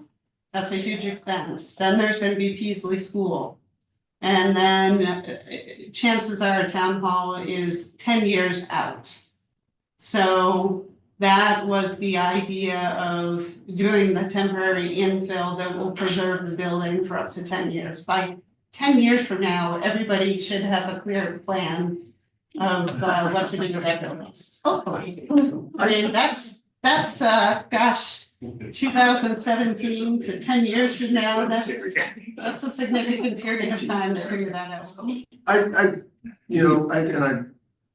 Preserving it from further deterioration is obviously urgent, relatively urgent in the need. But what you just articulated is this, we don't need to make a decision now. Let's deal with it later. And that's been the history of it. And I think that's where a lot of the frustration comes, is like, well, we bought it, we spent this money where it is. So, and it takes the decision makers that need to articulate that vision, it takes them off the hook from making a statement and putting it on paper and putting their political lives or whatever, or their footprint onto out there. So it makes it easier for it to go back into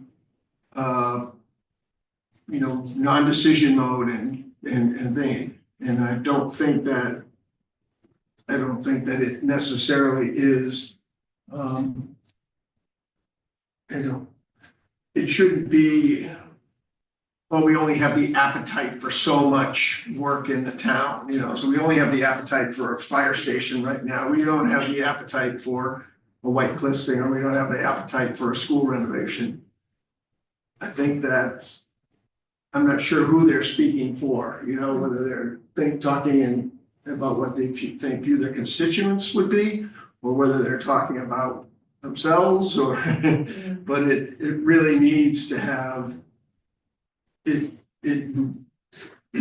I think that everyone along, whether it's the committee or the town or anything, and I'm sure you would love it, would find greater support for a articulated vision, no matter how long that vision takes. This is what we are going to do. And then at least all the design things can start moving, even if it's that town hall is far off in the future. At least this part of it has gone in that direction and articulating that in making that vision happen. And then people can be behind that without it being so ambiguous, that it just seems like a waste. As soon as it's got a direction, it then the steps can proceed on that way, and I think they'll feel better. And that's got to come from, I'm assuming, the select board at this point in time. If I may, one of the advantages we do, we have to protect the building or it's gonna go down. But one of the things of getting this process going, this application going, is now we're actually gonna put pressure on the select board to start to make a decision. And It's gonna do the opposite. It's gonna take it right off their plate, and they can just go, 10 years, I got 10 years, I won't be around. Or this is another year. Well, I don't see that at all. Well, that's funny because I see it a completely different way. By putting this in and having a request, it will start to stir the pot that somebody's gotta make a decision what this is long term. It could be that this might be the only CPA requesting ever fails a town meeting. But it's gonna start making the community recognize we need some guidance on this, and we're not getting the guidance. We need to get that. Well, it's part of, I'd like to, I think, in the interest of time, I think I'd like to sum up the discussion. And as the chairman of the committee, I'm going to ask you, Lori, to express that the committee wants to hear more information on what the potential might be for a plan and that so that we have enough to make a presentation at town meeting about where this will lead. I think part one of that is some reasonable estimate of what phase two might cost. You speak to the plywood versus prettying it up, which is really just an aspect of the demolition. It's, you know, kind of how to finish it off. That's not really what we need to get specific at. The committee's looking for a commitment to some direction. You know, and you say, well, we don't know yet, we still need to talk to people, or there was discussion at public meetings about the need for further hearings or a facilitator to see what the community wanted. The clear thing that the community wanted from the beginning, back to Sean's point, was to not demolish it, restore it, and hopefully that the White Cliffs Mansion interior would be available for the town to use, town people to see, maybe other activities. That didn't mean there was a plan for how that was going to generate revenue. But you know, I don't think if you went to town meeting in 2017 and said we're buying it because we're going to turn it into town hall, you wouldn't know the cost of that. And you know, I don't. But it was municipal reuse was one of the potential three categories, I think. So by the time we get to the next hearing in January, I think we'd like to hear more about, and if it needs to come from a member of the select board, we might need to invite them to come. I think I'm hearing the committee wants to hear more discussion on where the thought process is, rather than just our blanket agreement that, which we do, that the building needs to be, you know, protected, preserved. Back to the CPA word, it definitely qualifies as preservation. Because that's one question. If there was any future use, doesn't, because of the nature of the purchase, it can't change the envelope of the original, so we have to go back to the original preservation component.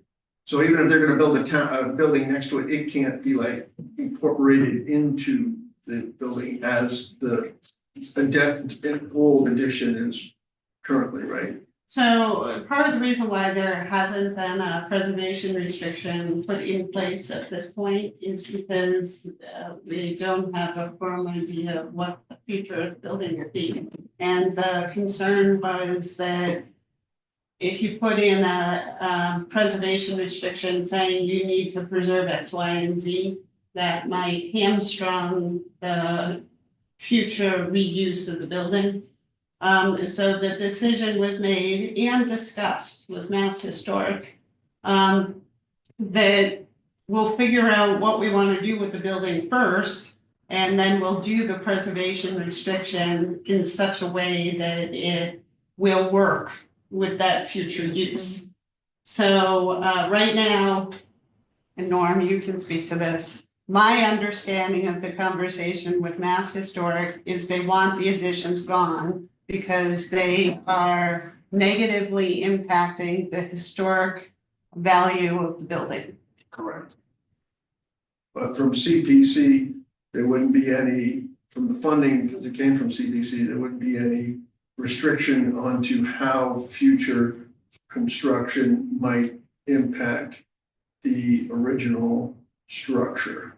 The restrictions apply to any part of the structure that you want to restore. It's restricted by state guidelines for historic preservation. So if we spend money to create the design, could that possibly automatically default that any place that we touch towards its limit its construction? Like The historic preservation restriction hasn't been adopted yet. So until that happens, then no. Once the preservation restriction is in place, it's approved by Mass Historic, then construction, future development will be stymied by that preservation restriction.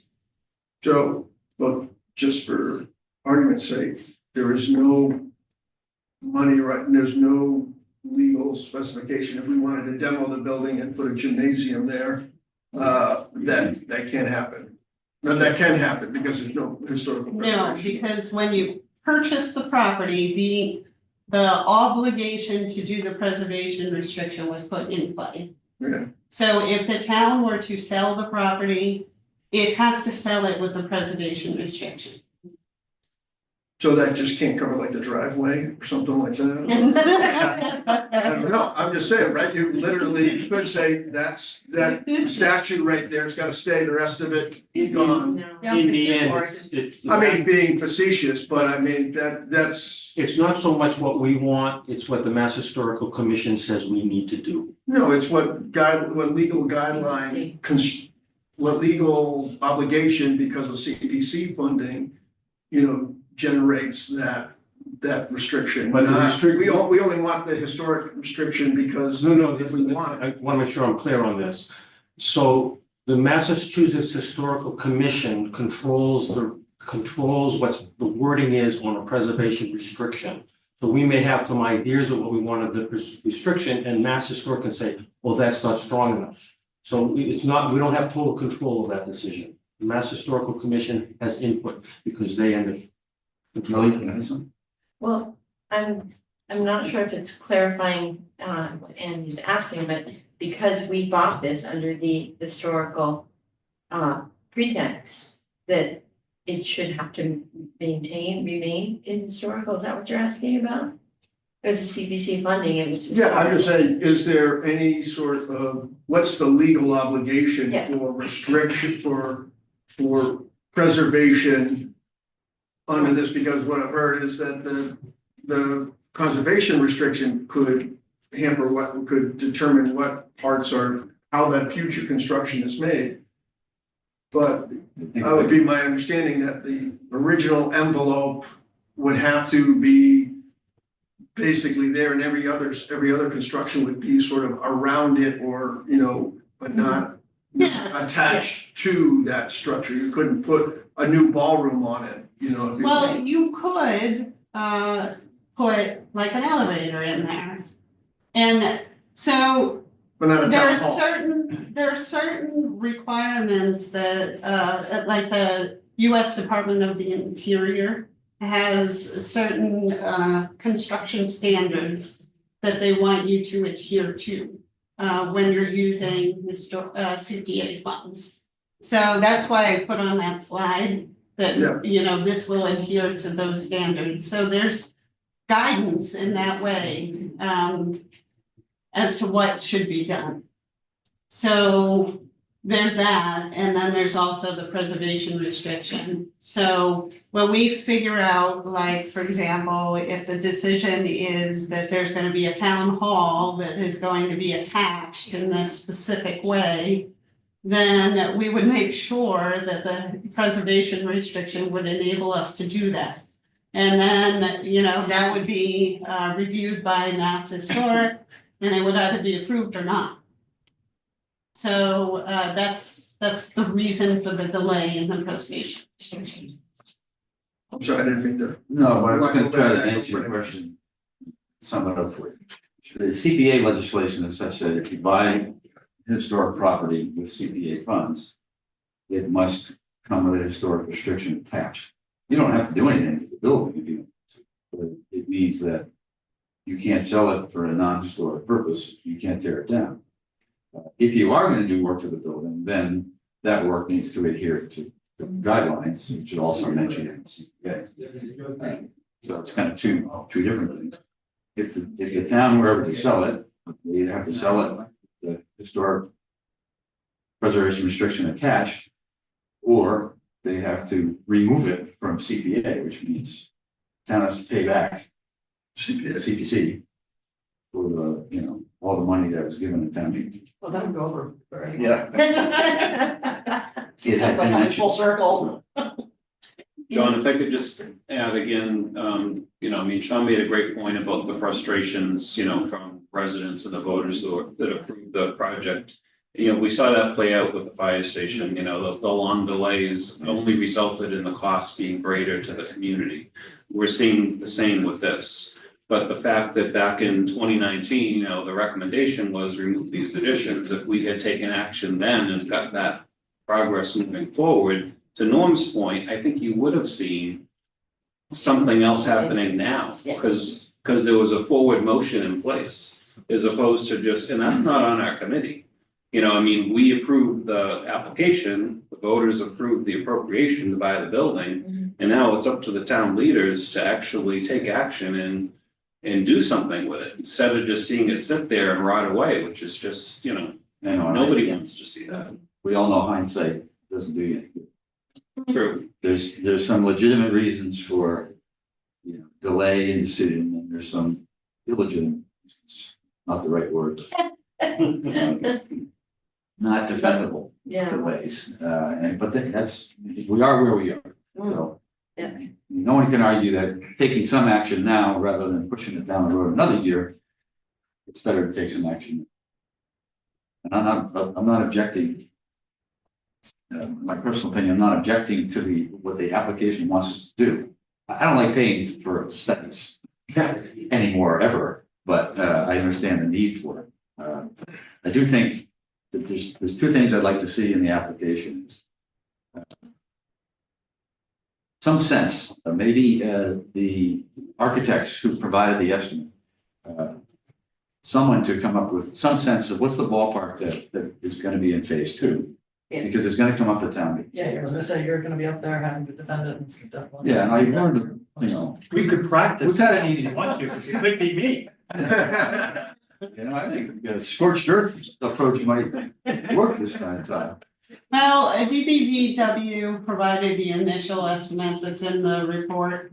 So I'll just ask them to update it, you know, inflation for construction costs has been through the roof. So I Maybe wouldn't want to hazard a guess as to what it is, but I'm sure they could come up with something that's reasonable.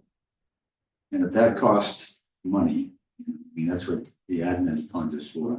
Have we spent all the admin that we have now? I don't think it's spent any of it. Didn't we?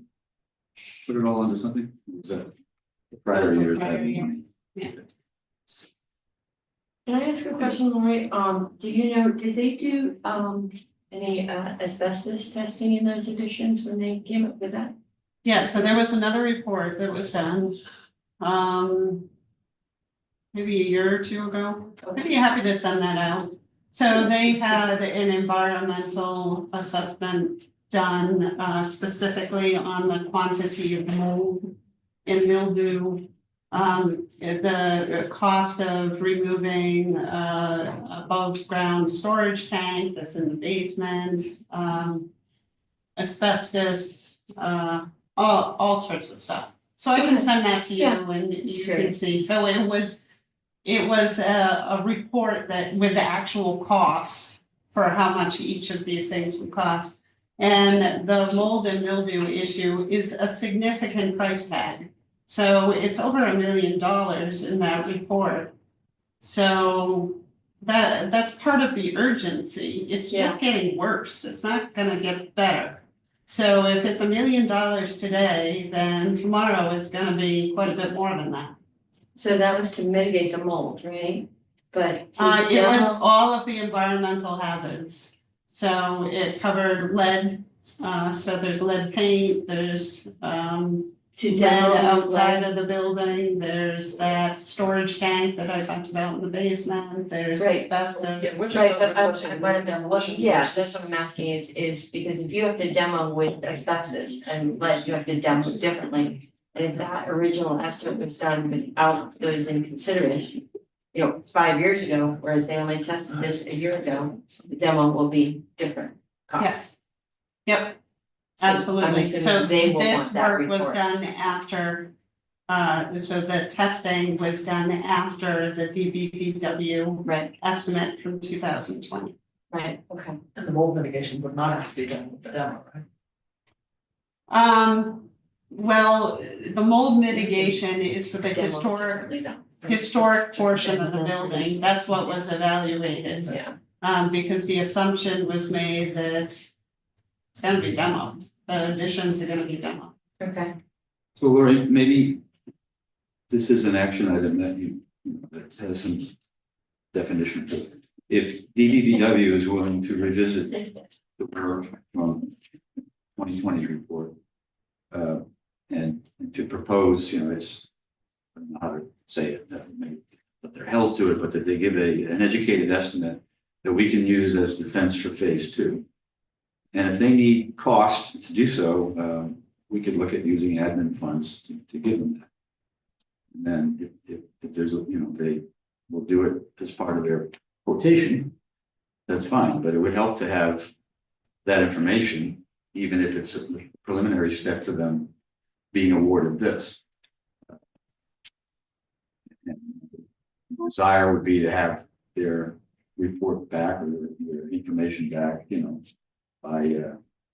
by February, when we're gonna make a decision on the application. Is that doable? Sound good? It's guaranteed. Just a quick question, not to prolong, is there ARPA money left? All ARPA money has to be committed with a contract by Christmas. Is there ARPA money left? I don't know, I think that they've programmed, actually, I think that the last of the money is gonna be committed on the 16th. So that gives a week to get all the contracts done. Or last couple of years? In this case, we have to go out to bid. So it really would be I impossible. guess my biggest fear is that the inertia create, even the people that want the White Cliffs to exist, at some point, everyone just says, screw it, let it fall down. That to me would be a tragedy, really would. We're at that inflection point. And that's what I mean, that's why I'm kind of, you can't sense I'm a little agitated. We get that sense. Todd doesn't have it. Why don't you go before the select board meeting, ask for the ARPA? Then we can get it done sooner than town meeting. I didn't know there was any left. Except for the procurement issue, Yeah.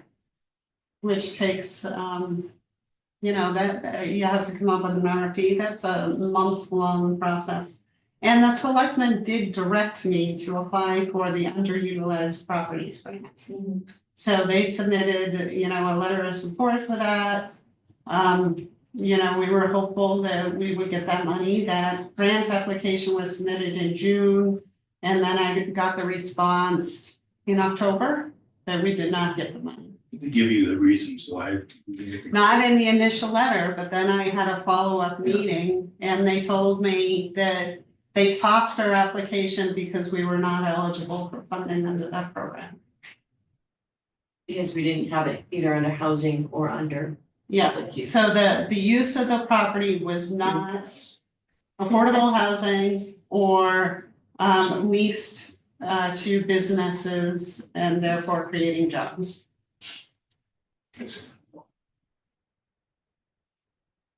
So I'd like to sum up this agenda item with that request.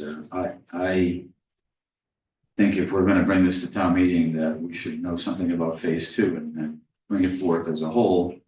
That would show at least some initiative that we need to do these 2 steps, let's call it all, preliminary phase.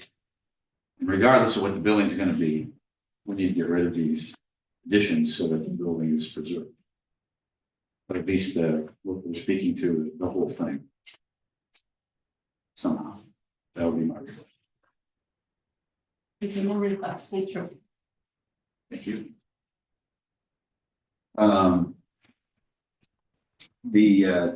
The last agenda item, you kind of touched on it. I like the idea of updating the committee and citizens that are here listening about projects that we have approved. Last year, the Whitney Street was the big thing. It was well supported, and you've given us a little bit of a nut. Can you just speak for 30 seconds? Have we done some of the cleanup and any trails development, or have they been given a green light? And what do you see as the next step? So I understand, I did speak with Vinnie Bignelli, he's the staff to the Trails Committee, and I understand they have visited the site, they're excited to get some trails constructed over there. As I had mentioned earlier, still working with DCR on that $200,000. I was told last week that they were gonna send me the conservation restriction for us to review. I have not yet received that. They're gonna hold it. They would hold it, Do yes. we own it now? We own it, Okay. yes. Cool. So that happened over the summer. Okay. And so they essentially would be paying us for the conservation restriction. So they are concerned about the affordable parcel that we discussed at town meeting. So as I mentioned, I thought we were okay with the sketch that I provided. Just learned 2 weeks ago that they're not okay with that. And now they want a survey drawing, which has quite a bit of expense, especially if we have to survey the entire 24-acre parcel. So then the other issue was the cleanup. But you said that they were possibly willing to pay for that expense. Yes, but that's recent communication, so with the holidays, so we haven't made any You're progress. The cleanup of the debris, like I said, DPW Director Scott has agreed to clean up certain items. There is a giant pile of like crates, what's one called, pallets. And he said that that was above their wherewithal to remove. So I'm not quite sure. How we're gonna get those out. Proposed at our, yeah, proposed a bonfire at our. No, that wasn't. Maybe not now, it's been hard to drought, but When we get the new fire station. Wait for them. Oh, and then another thing, he sent me an email this evening, concerned about people dumping on site. So he had to ask the town administrator if she would be okay with them putting some rocks to prevent vehicles from going into the site to dump. There's a lot of barbed wire there too, right?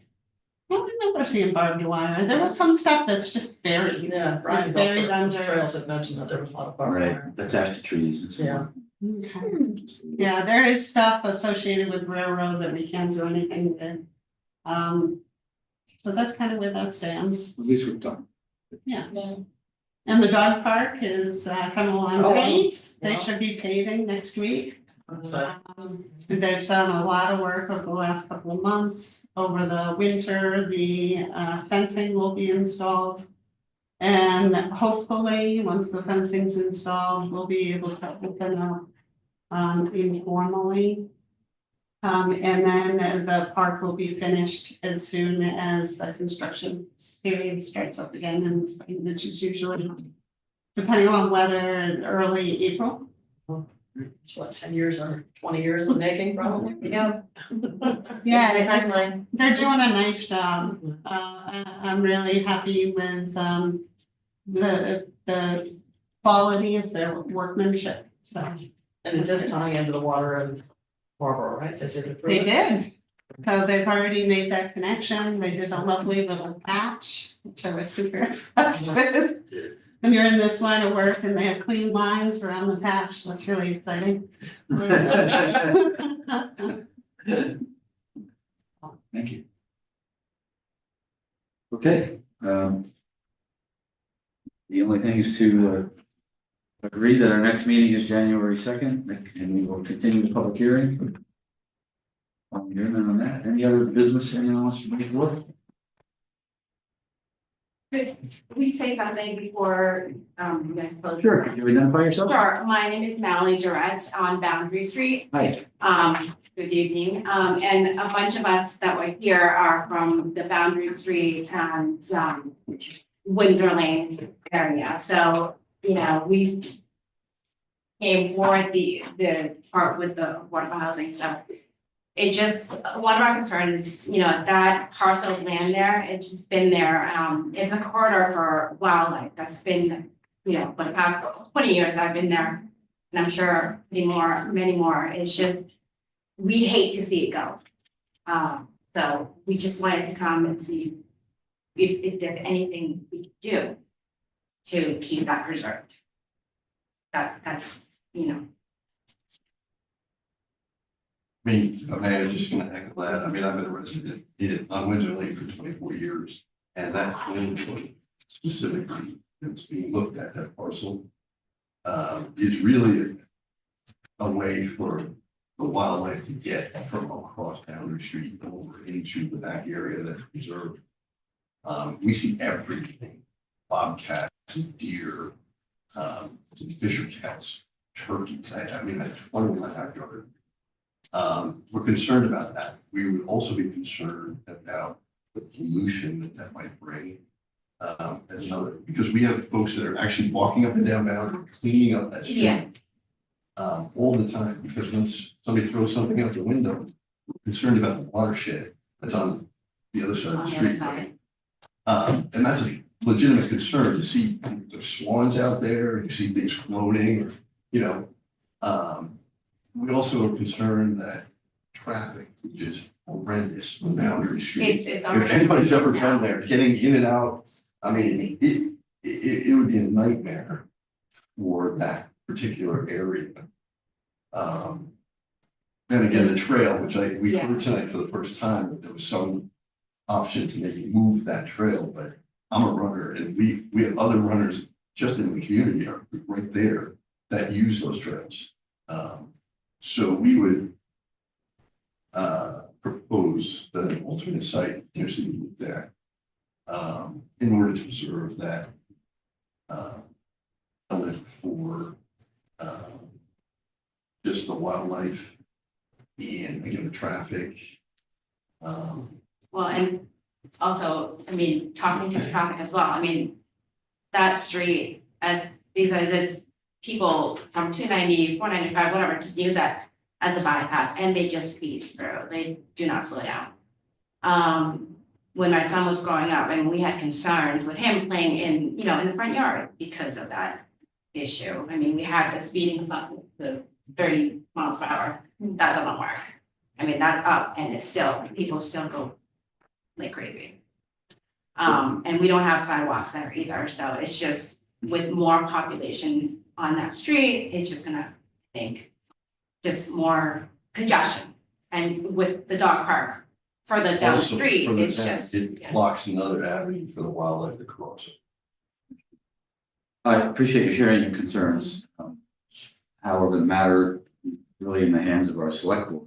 I think, I guess if I were you, I would advise you to attend that meeting, and have your words heard, and, I'm hoping there's a compromise position that, preserve the things that you're concerned about, and at the same time, let us, advance more affordable housing, which is what this committee works on.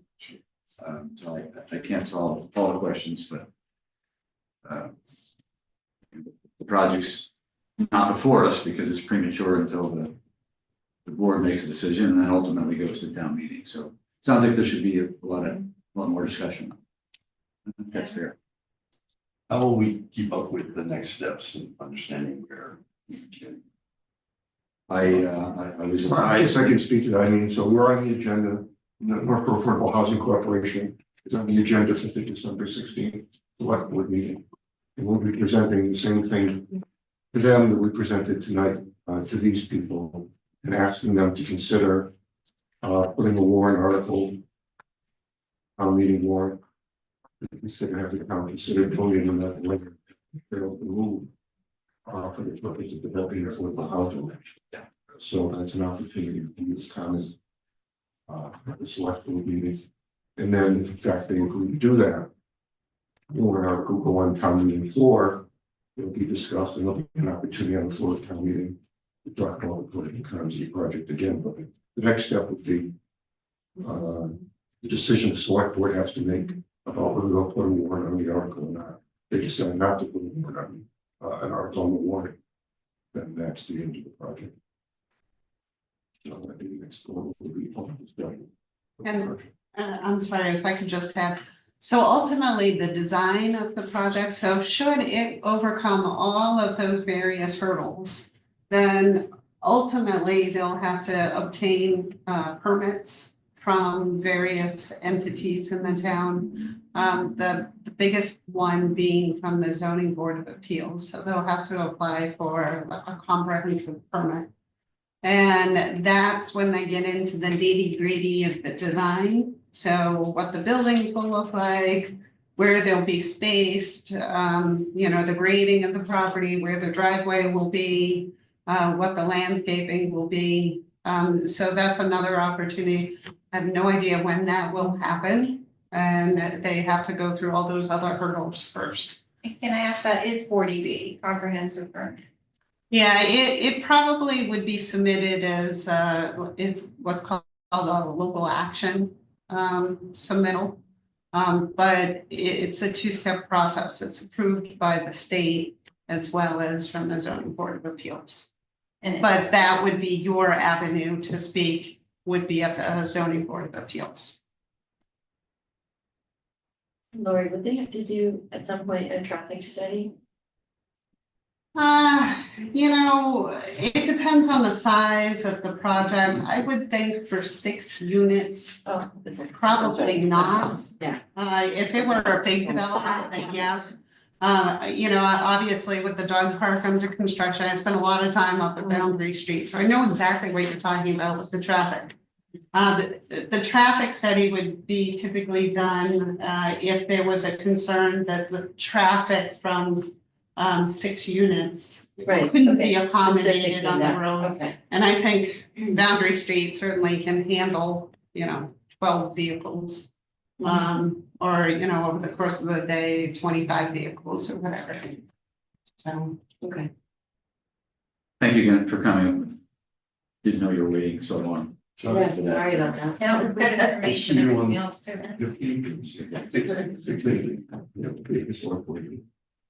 If our business is done, anybody you want to make a motion to adjourn? I sure do. I think that's a motion. I object.